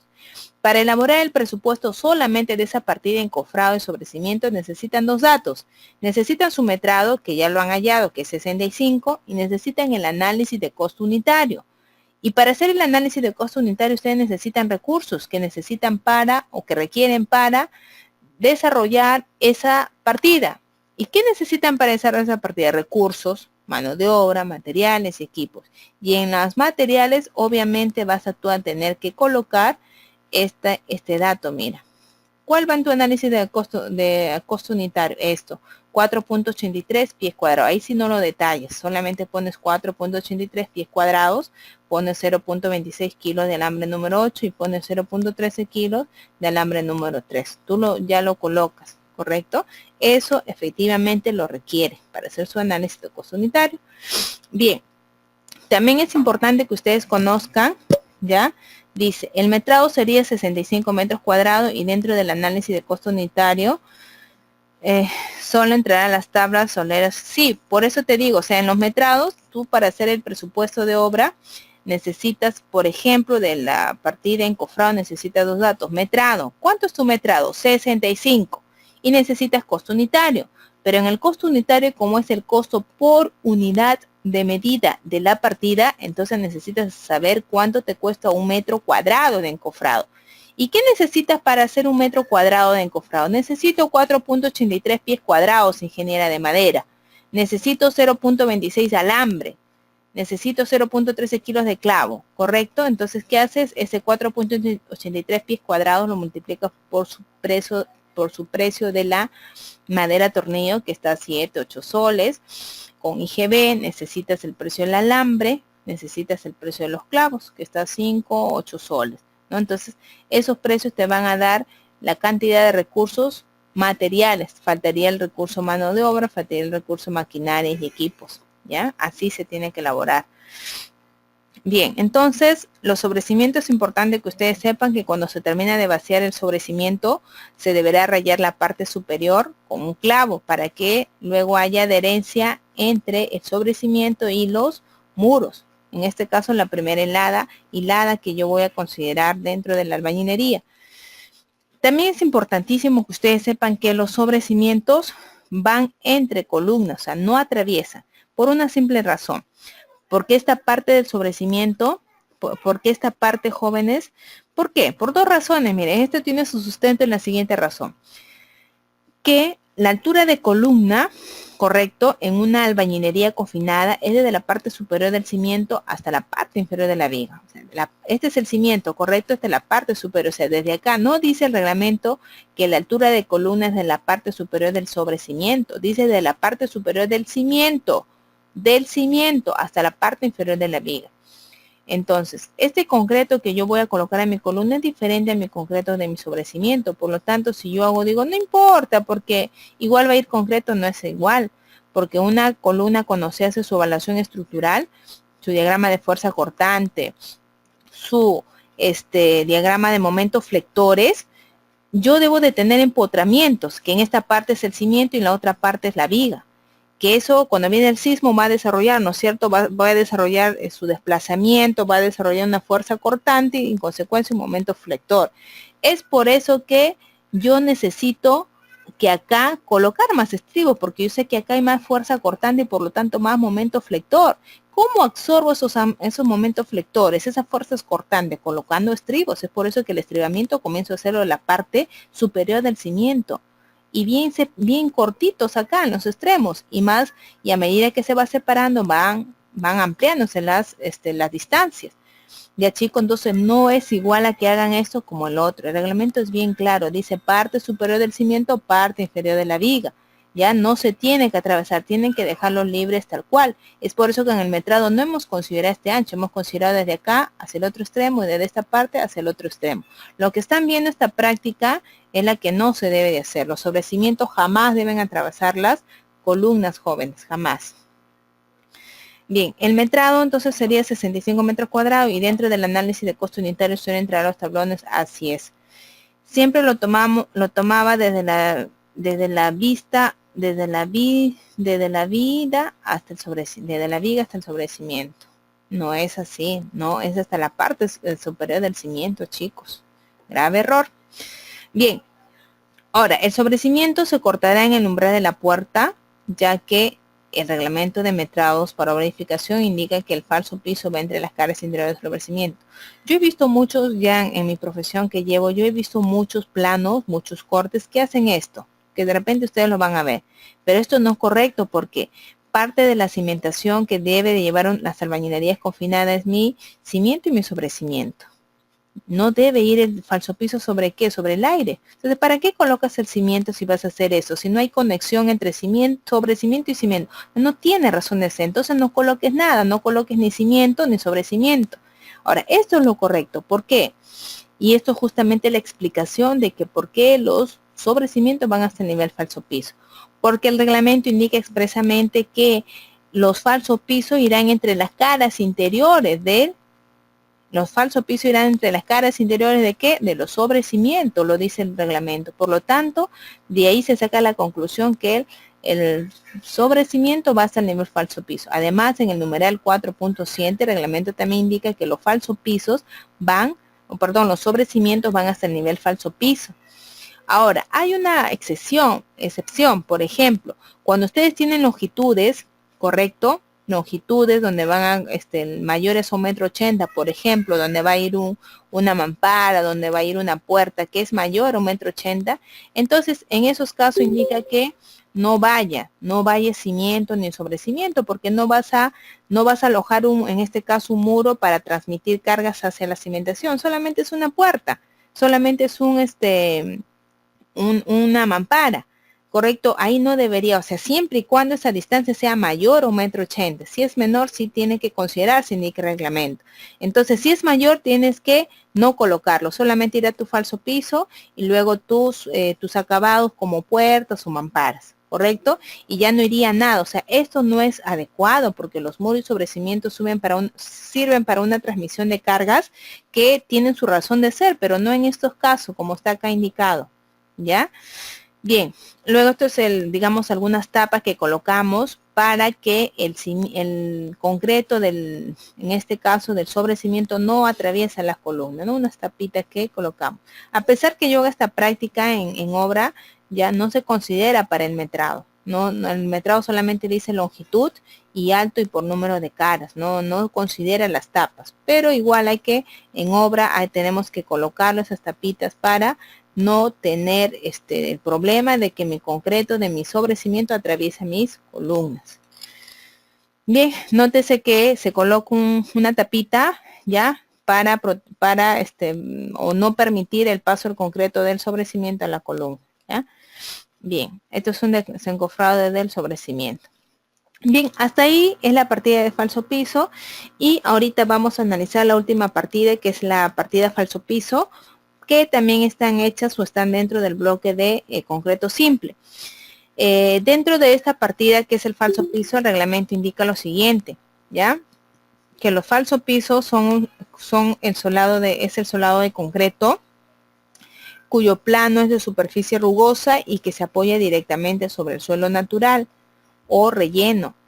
Pero, ojo, escúchenlo bien, sobre un suelo natural o sobre un relleno compactado, lo que faltó ahí indicarle a la norma expresamente es que es debidamente compactado. Yo no puedo vaciar mi falso piso sobre un terreno natural no compactado o sobre un relleno no compactado. De lo contrario, mi falso piso se va a sentar, se va a comenzar a rajar. No sé si ustedes normalmente han vivenciado esas experiencias, que cuando hacían nuestros pisos o nuestro falso piso en nuestras viviendas, muchas rajaduras. O cuando yo he ido a supervisar viviendas, un montón de rajaduras. En algunos casos más, en otros casos menos. Pero eso, el problema o la causa, digamos, principal que ahí pasa o sucede es porque no se ha compactado la base donde va a ir este concreto simple, que puede ser tu terreno natural. En el caso hayas hecho un nivel de corte, nada más, no necesitas rellenar, has cortado y llegas a ese nivel, pero tienes que compactarlo. O en el caso que hayas rellenado, también tienen que estar jóvenes compactados para evitar el problema de los asentamientos, ¿ya? El reglamento no te indica su unidad específica, o sea, si va a ser concreto, encofrado, solamente te dice que lo vas a meter en metros cuadrados, ¿correcto?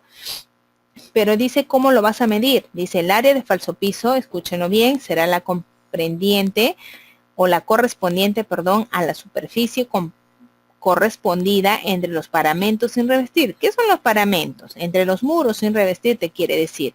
O lo que es lo mismo entre las caras interiores de los sobrecimientos. ¿Correcto? Entonces, el reglamento te indica lo siguiente: el falso piso será aquella área que esté comprendida entre los sobrecimientos sin revestir o entre los muros, se supone también sin revestir, ¿ya? Ahora, se pueden agrupar, te dice, en diferentes partidas, siempre y cuando los espesores sean diferentes para cada uno de los casos. En el caso sea solamente un espesor, no tienen por qué hacerse en forma diferente. Este es el planito del cual hemos venido trabajando y observamos, por ejemplo, el volumen o los gráficos de área de relleno o volumen de relleno sobre el nivel terreno natural. Recuerden que ese volumen de relleno sobre el nivel terreno natural me sirve para que luego yo allí coloque o haga el vaciado de mi concreto simple para mi falso piso. Entonces, esa misma gráfico yo lo cojo, pues porque me va a servir. ¿Para qué voy a hacer otra vez si hay ciertos planitos que nos ayudan para otras partidas? Entonces lo cojo, pues, y para determinar que sobre ese relleno que he hecho encima de mi nivel terreno natural, esa misma área va a ser para vaciar mi falso piso. Y es por eso que cojo este mismo plano y es lo que solamente acá estoy vaciando. Tenemos acá, por ejemplo, 1, 2, 3, 4 veces un área de 3.625 por 3.675. Luego tengo dos áreas acá de 3.625 por 210, ¿correcto? Menos menos este ancho de 15 centímetros, que es lo que está ahí, digamos, un sobrecimiento por la longitud de 210, que es este anchito de acá, que no se está ahí haciendo vaciado de falso piso. Tengo que restarlo. Entonces me da un total de 69.348, ¿correcto? Ahora, con ese mismo dato, ustedes pueden, se van a la tableta de cuantificación, que es la que también he proporcionado, que seguramente les van a estar dando en sus enlaces, ¿no? Ahí, por ejemplo, tenemos el falso piso. El falso piso es un elemento que se hace a base de concreto simple, pero específicamente de cemento, hormigón y agua.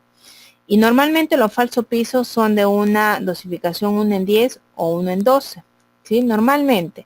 Entonces, ¿qué es lo que tenemos que hacer? Nosotros tenemos ya nuestro volumen, que es 70 metros cuadrados aproximadamente, pero es en metros cuadrados. Esta cantidad que te está dando acá las tablitas de dosificación es por metro cúbico de concreto. Entonces, ¿qué tendríamos que hacer? Entonces, nosotros vamos a colocar esto. Decimos, tenemos un área de falso piso de aproximadamente 70 metros cuadrados. Por lo tanto, correcto, por lo tanto, el volumen de concreto simple será de 0.7 porque será, para hacerlo más claro, 70 metros cuadrados por 0.10 metros, ¿correcto? Y eso me da un total de ¿cuánto? De 7, ¿sí? De 7 de 7 metros cúbicos de concreto simple, ¿correcto? Cuya dosificación será de 1 en 10, ¿no es cierto? Vamos a elegir 1 en 10 para que tengamos ya el dato correcto, ¿correcto? Entonces tenemos 1 en 10. Entonces nos vamos a esta tablita que también lo vamos a colocar, ¿ya? Para que ustedes tengan la idea. Tenemos estas tablitas que son las que se usan para concreto simple. Tenemos esta tablita. Tenemos esta tablita. Y nosotros nos vamos a centrar en decir que requerimos de esta cimentación, ¿ya? Sin relleno y está, ¿no? Entonces nosotros vamos a trabajar con certificación a 10, que para nuestro caso, ¿no? Vamos a necesitar 4.20 bolsas de cemento, 1.19 de hormigón y 0.14 de agua, ¿no? Entonces acá vamos a necesitar cemento. También necesitamos hormigón y necesitamos agua. Cuando ustedes ven esas tablitas dice cemento, hormigón y agua, no vas a poner piedra chancada, ni vas a ponerme piedra grande. Entonces tablitas te están ayudando, además ustedes por la cultura deberían de saber todos los tipos de concreto y de qué materiales están constituidos. Ustedes ven 1 en 10 hormigón, ya deben de automáticamente decirme qué tipo de elemento o con qué, por ejemplo, con qué materiales hago un concreto ciclópeo, con qué materiales hago un concreto simple, con qué materiales hago un concreto armado, correcto, y para qué te sirve la dosificación y para qué te sirve la cuantificación. Ustedes deben tenerlo bastante claro. ¿Cuál es la definición de hormigón? Miren, jóvenes, en nuestra literatura peruana, correcto, en Perú, el hormigón básicamente es este agregado que es una combinación de agregado grueso y agregado fino, ¿no? Es una piedra chancada, por decir triturada, de tamaños entre 2 pulgadas a 3 pulgadas con arena gruesa. Es una combinación de ambos agregados. Es un material en realidad pobre, no es un agregado de calidad como si es una piedra zarandeada de media 3/4 de pulgada. Es en realidad el ripio, que también se llama ripio o hormigón, que también algunos lo conocen, es un agregado de baja calidad para hacer concretos de baja calidad también, ¿no? Es por eso que los falsos pisos, que son concretos simples, no son concretos estructurales, son concretos pobres, ¿ya? Entonces, eso es. En la literatura extranjera normalmente hormigón lo llaman al concreto, pero en nuestro caso, en nuestra literatura peruana, por decirlo así, en nuestras terminologías peruanas, en la carrera, hormigón se llama al agregado, que es una combinación de agregado grueso, piedra chancada de diferentes tamaños, entre 2 a 3 pulgadas, y la arena gruesa. Entonces, acá tenemos ya que vamos a usar cemento 4.2, hormigón 1.19 y agua 0.14, ¿no? Entonces acá el cemento tenemos 4.2, el hormigón tenemos 1.19 y el agua tenemos 0.14, ¿no? 0.14. Y estos son bolsas por metro cúbico, para que entiendan así. Hormigón es 0.19 metros cúbicos por metro cúbico de hormigón y el agua es 0. metros cúbicos de agua por metro cúbico de concreto. Lo que ustedes necesitan ahorita simplemente acá, perdón, es multiplicar por los metros cúbicos que tenemos, que son 7 por 7 y acá es por 7, ¿no? Y con eso obtenemos toda la cantidad de materiales a utilizar. Por ejemplo, acá tenemos 4.2 por 7 tenemos aproximadamente 30 bolsas, miren qué pedir, tipo 1, 30 bolsas, tipo 1, 30 bolsas de cemento, correcto, 30 bolsas de cemento, tipo 1, también tenemos el hormigón, también tenemos 1.19 por 7, tenemos aproximadamente 8.33 metros cúbicos de hormigón y tenemos 0.14 por 7, tenemos aproximadamente 1 metro cúbico de agua. ¿Ya? Entonces ya tenemos los materiales que necesitamos para hacer también nuestro falso piso, que está en función a estas tablitas de dosificación.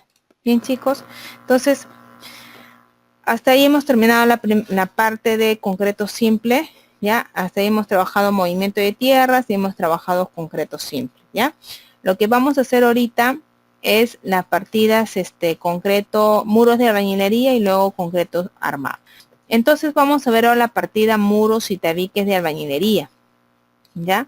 Esa partida básicamente, su connotación que tiene esta partida dentro de las tipo de edificaciones de albañilería confinada es bastante importante, porque por ejemplo yo ya vuelvo también a indicarles que cuando uno habla del tipo de edificación, uno tiene que automáticamente pensar qué tipo de edificación la ingeniera me está trabajando o qué tipo de edificación yo estoy en mi proyecto analizando y por lo tanto luego voy a presupuestar, voy a metrar y hacer todos los demás puntos que debo de realizar a mi proyecto. Es lo primero, chicos, que siempre les recomiendo que tienen que hacer. Una vez que ustedes se encuadran, se enmarcan en su tipo de edificación, lo demás va a aclararse y ustedes van a poder hacer bien las cosas. Pero si ustedes parten por decir, yo no sé qué edificación estoy trabajando, ni idea tengo, entonces van a incurrir en errores, por ejemplo, de elementos en la cimentación, van a incurrir en errores, por ejemplo, de concepciones para metrar, ¿no? Entonces va a ser toda una confusión total en realidad. Entonces lo primero que yo siempre les recomiendo, chicos, es que, y señoritas, es que ustedes tengan en mente qué tipo de edificación en la que están metrando. Es lo primero que deben ustedes de conocer. Lo que estamos nosotros, por ejemplo, metrando ahora en este taller son las edificaciones que pertenecen a las placas, pero cuyas placas no están hechas a base de concreto armado, sino están hechas a base de una albañilería, o sea, de las unidades de albañilería, que normalmente lo llamamos ladrillos, ¿correcto? Ahora, en los tipos de edificaciones donde son de tipo placas, los elementos más importantes son los muros. Hablando específicamente de las albañilerías confinadas, los elementos más importantes, y también lo indiqué en la primera, sesión que trabajé con ustedes, la primera, digamos en la primera sesión, les indiqué que en las albañilerías confinadas específicamente, que es el tipo que estamos trabajando, los elementos más importantes es la albañilería, pero no solamente ella, sino también sus elementos de confinamiento que están ayudando a que este muro tenga esa buena estructuración en cuanto al soporte de cargas y por lo tanto la transmisión hacia el estrato firme. Entonces eso ustedes tienen que tener en cuenta, que en las albañilerías confinadas específicamente los muros son los elementos más importantes, son los que cargan todo el peso de la edificación y que necesitan elementos en la cimentación obviamente para transmitir las cargas hacia un estrato firme, pero que estos muros tienen que estar debidamente confinados con elementos verticales, columnas y elementos horizontales, vigas, y que además para hacer esa conexión, ese abrazado entre las columnas y los elementos verticales, específicamente columnas, yo debo emplear técnicas para abrazar bien a este muro. Debo emplear formas de hacer que mi muro se sienta efectivamente bien protegido, que mi muro esté bien abrazado, que mi muro esté bien adherido a este elemento de concreto armado que se llaman columnas. Y para eso existen técnicas que se llaman las técnicas de adherencia, como pueden ser lados cementados y como pueden ser los chicotes o mechas. ¿Ya? Entonces, en conclusión, eso es la función que cumplen mis muros. Es importantísima. En albañilería confinada es vital la función que cumplen estos muros. Por lo tanto, yo debo tener mucho cuidado desde la elección de los materiales, desde el tema del proceso constructivo, desde el tema de, en este caso, todo, digamos, del procesamiento que van a tener en la construcción, ¿ya? Bien, entonces acá vemos un muro, por ejemplo, vemos un muro que está debidamente confinado con las columnas y las vigas.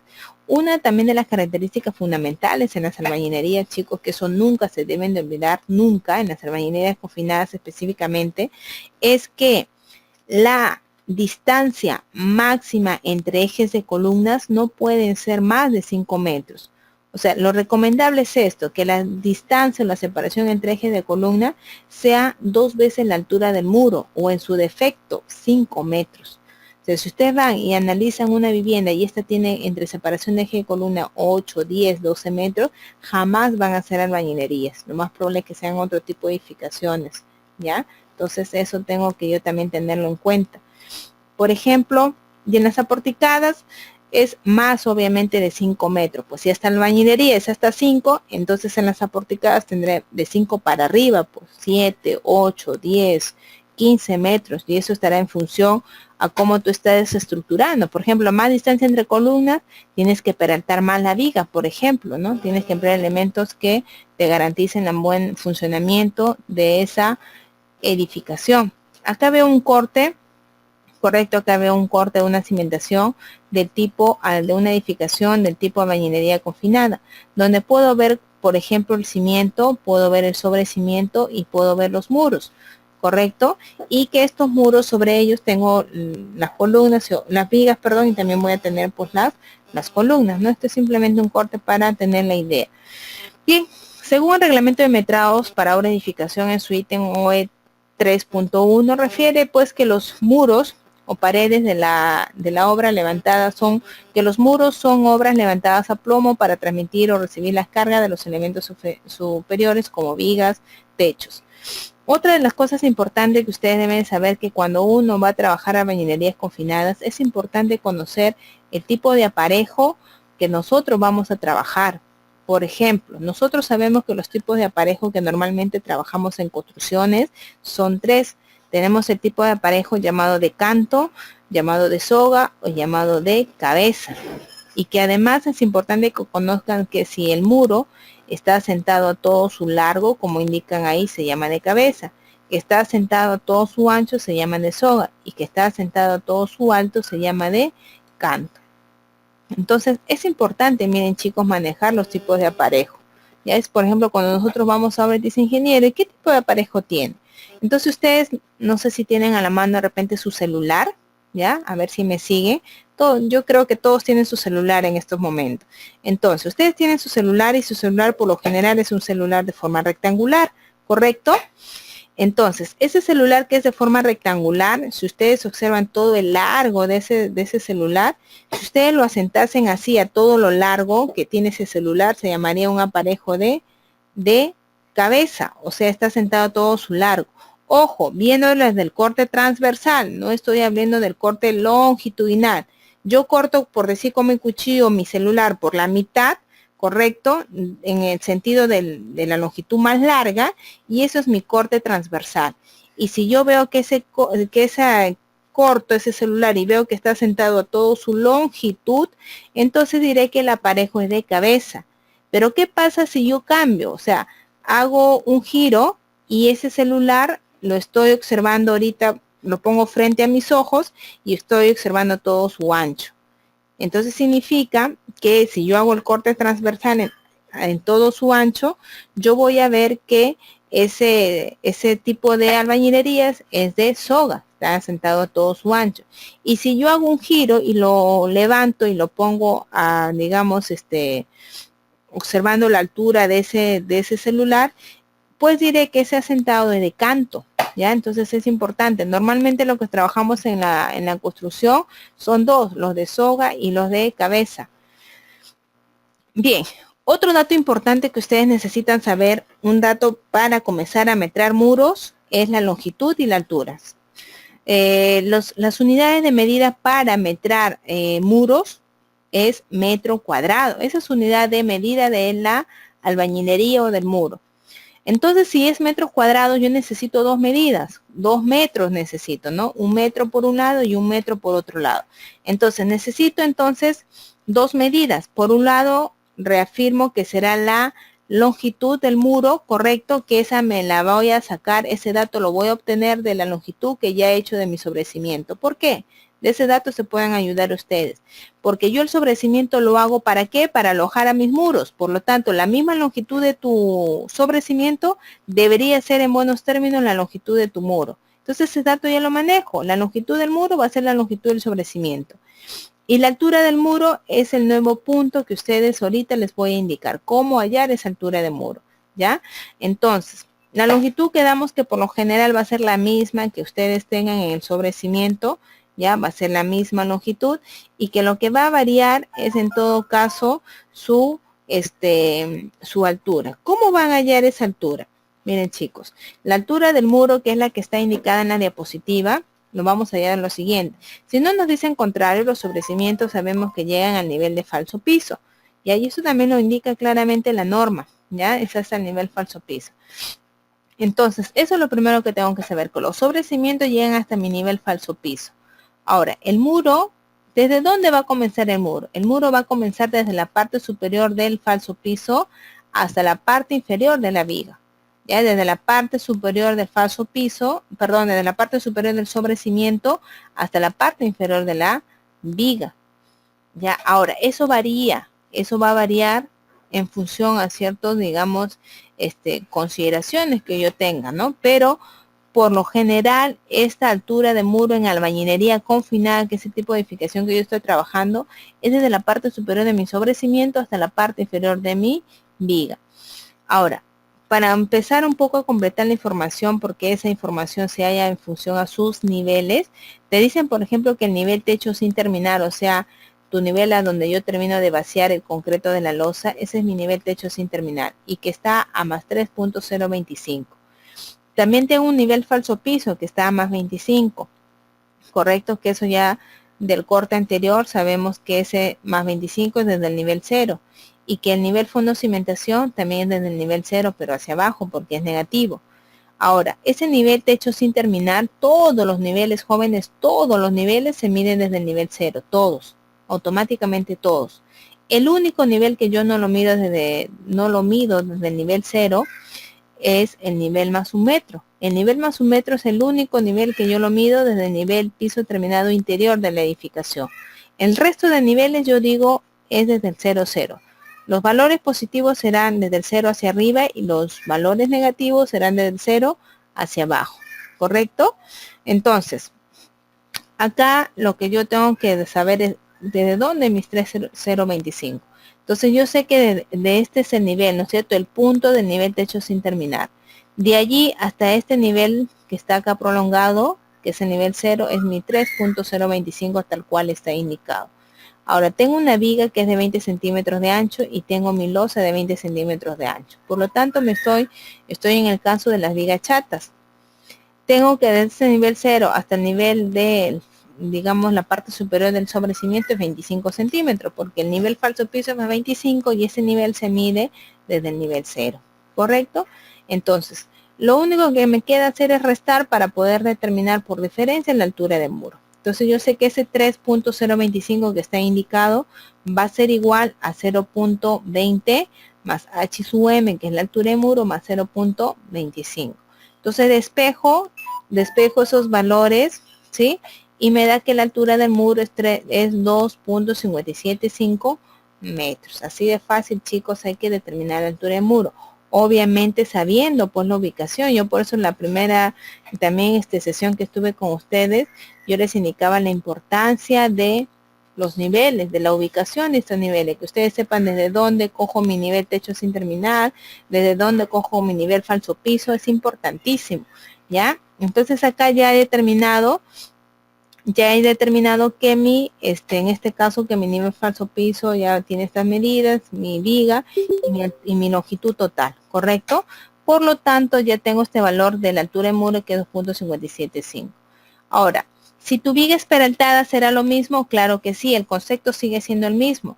La altura de muro es desde la parte superior del sobrecimiento hasta la parte inferior de la viga, no importando si esta viga es chata, es decir, es del mismo espesor de la losa, o si esta viga es peraltada, ¿correcto? El concepto no cambia, parte superior del sobrecimiento y parte inferior de la viga. En este caso va a reducirse, pues la altura de muro ya no va a ser como la otra, 20 centímetros menos porque la viga es de 40. Es por eso que si la altura de muro con viga cháter es de 2.575, ahora será de 2.375, ¿ya? Bien, entonces acá está también para indicarles igual la misma situación. Bien, entonces otro tema que ustedes también deben conocer es cómo confinar, ¿no? Hasta ahí hemos un poco tratado cómo determinar esta altura de muro, que un poco para hacer digamos el resumen, la altura de muro es desde el nivel superior del sobrecimiento hasta la parte inferior de la viga. Ahora, ¿cómo debo confinar? Por otro lado, y ahí leemos allá el cálculo, que eso no depende si es viga chata o viga peraltada. Siempre se va a medir desde el nivel 0 si todos los valores que ustedes tengan desde el nivel 0, todos, menos 1,10 metros desde el nivel 0 hacia abajo, más 3 metros nivel techo sin terminar desde el nivel 0, todo desde el nivel 0. El único nivel que les digo que no se va a medir desde el nivel 0 es en este caso el nivel más 1 metro, que eso se mide desde el nivel piso terminado interior, ¿ya? Bien, luego tenemos cómo confinar un muro columna, ¿no? Cómo confinar un muro columna. Entonces, para eso nosotros tenemos que remitirnos a la norma 070 de albañilería y podemos nosotros saber básicamente cómo va a ser este confinamiento. Miren, chicos, existen dos formas de confinar, ya existen dos formas de confinar. Y esas formas expresamente lo indica el reglamento, que es la conexión que puede ser dentada o a ras. ¿Qué quiere decir? Que ustedes trabajan en una edificación del tipo albañilería confinada, pues estas edificaciones tienen que tener, chicos, bien marcado su confinamiento. Yo no puedo ir a una obra de albañilería y ver que no tiene ninguna conexión, jóvenes. Ese es un problema gravísimo que va a traer esa edificación, porque ustedes saben que en la albañilería los elementos más importantes son los muros. Entonces, cuando algo es más importante en sus vidas, ustedes los protegen, los cuidan, ¿no es cierto? No creo que hagan otra cosa. Igual es en las edificaciones. Si tu parte más importante es X elementos, pues al X elementos lo tienes que cuidar. En este caso de albañilería confinada, el elemento más importante es los muros. Por lo tanto, tienes que cuidarlos, pues tienes que protegerlos. Y una forma de cuidarlos y protegerlos y hacer que trabajen estructuralmente bien es con el confinamiento muro-columna. Y para eso la norma 070 en su capítulo 4 indica que ese confinamiento puede ser a través de la conexión dentada o puede ser a través de la conexión a ras. En el caso te dice, en el caso de emplearse una conexión dentada, o sea, a través de dientes, la longitud de la unidad saliente no debe exceder, te dice, de los 5 centímetros y deberá limpiarse de los desperdicios de mortero y partículas sueltas antes de vaciar el concreto de la columna de confinamiento, ¿correcto? En el caso te dice que no quieras hacer endentado y quieras hacer la otra técnica que es a ras, puedes hacerla, pero debes colocar chicotes o mechas de anclaje.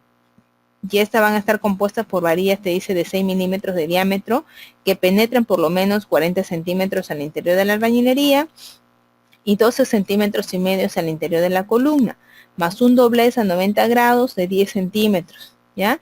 Entonces, como yo sé que ustedes no han entendido un poco la literatura porque a veces cansa, entonces para eso he hecho gráficos. Y por ejemplo, si la conexión te dice que es dentado, correcto, que es dentado, significa que viene de diente, o sea, deben tener como unos dientecitos, ¿ya? Entre la albañilería, entre el ladrillo y la columna. A esto se refiere el dentado, la unidad saliente, ¿ya? Una unidad, o sea, un ladrillo que sale, un ladrillo que se mete, un ladrillo que sale, un ladrillo que se mete. De tal forma que yo constituye como una escalinata y esa escalinata entre el concreto de esta columna a estos huequitos que yo ya los he hecho de esa manera el asentado para que yo haga esa conexión, pues, ¿no? Acá veo un esquema, una unidad saliente, una unidad no, y de tal forma que yo pues haga esa técnica, ¿no? Y acá en la realidad, ¿cómo lo veo? De esta forma, miren, chicos, acá está tu ladrillo y ahí está tu concreto en columna. Y esta unidad saliente, estas muelitas que yo veo que sobresalen de la longitud normal de una columna, eso es lo que se metra como endentado, ¿ya? Esa muelita saliente es lo que se metra como endentado. y esta longitud, digamos, más angosta es el ancho efectivo, pues, de tu columna, ¿ya? Esa es la técnica del endentado. Pero también hay otra técnica, que es la técnica de los chicotes o mechas, que esa técnica indica lo siguiente, ¿no? Que si tú no quieres hacer una unidad saliente y hacer un poco el tema, ¿no?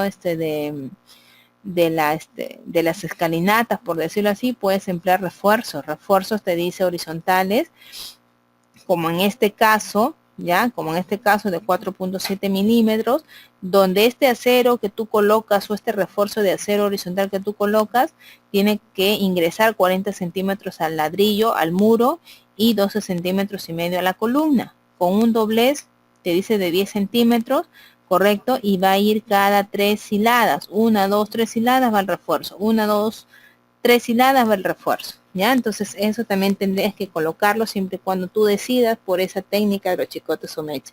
De tal forma que algo debes de colocar, bien el endentado o bien los chicotes o mechas, en albañilería, más no en aporticadas. En aporticadas no interesa porque hay quienes trabajan el pórtico, columnas y vigas, no trabajan los muros son de relleno, los muros solamente sirven para no ver ese espacio vacío.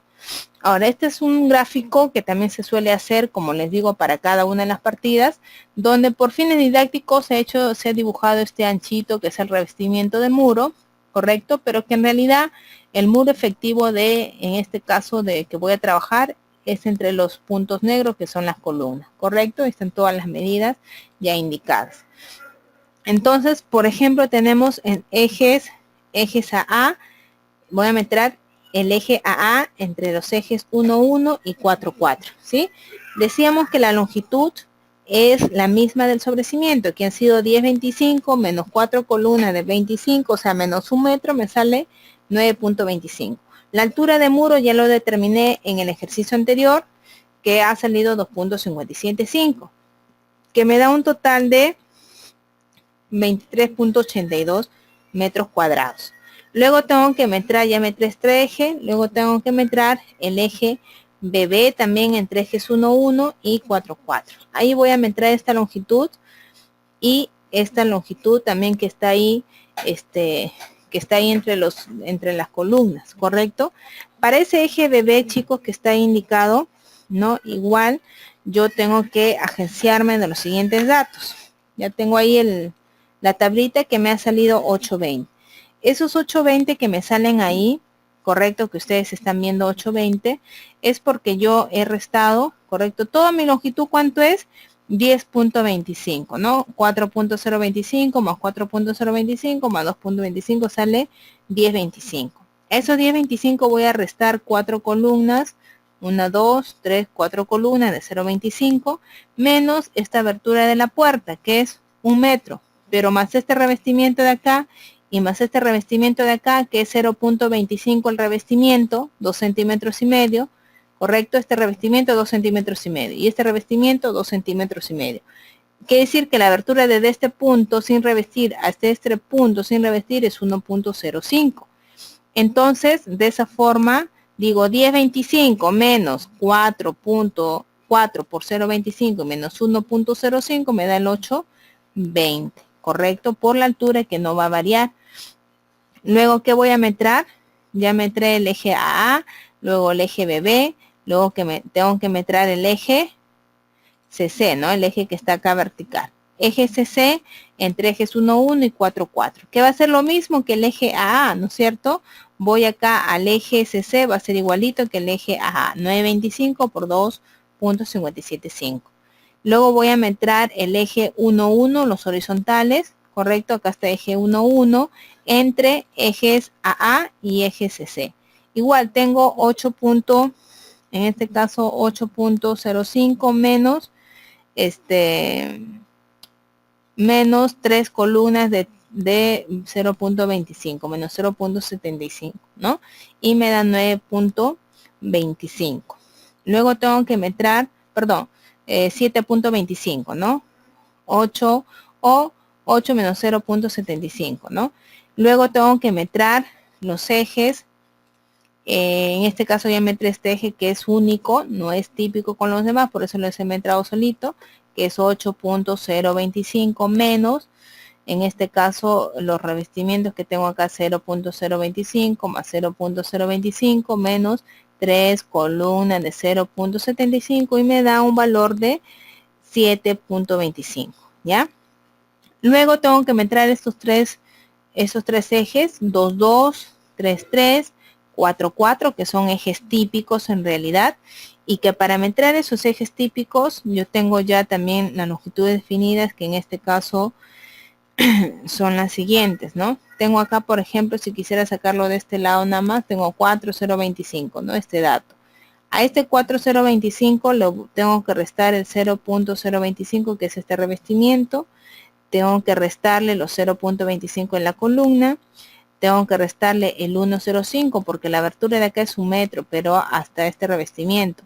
Pero tengo que sumarle este espesor y el otro espesor, de tal forma que desde este punto hasta el otro punto es 1.05 y menos 0.125. ¿Por qué? Porque esto está al eje, ¿no? Y este murito es de 0.25, pero en la mitad sale 0.125.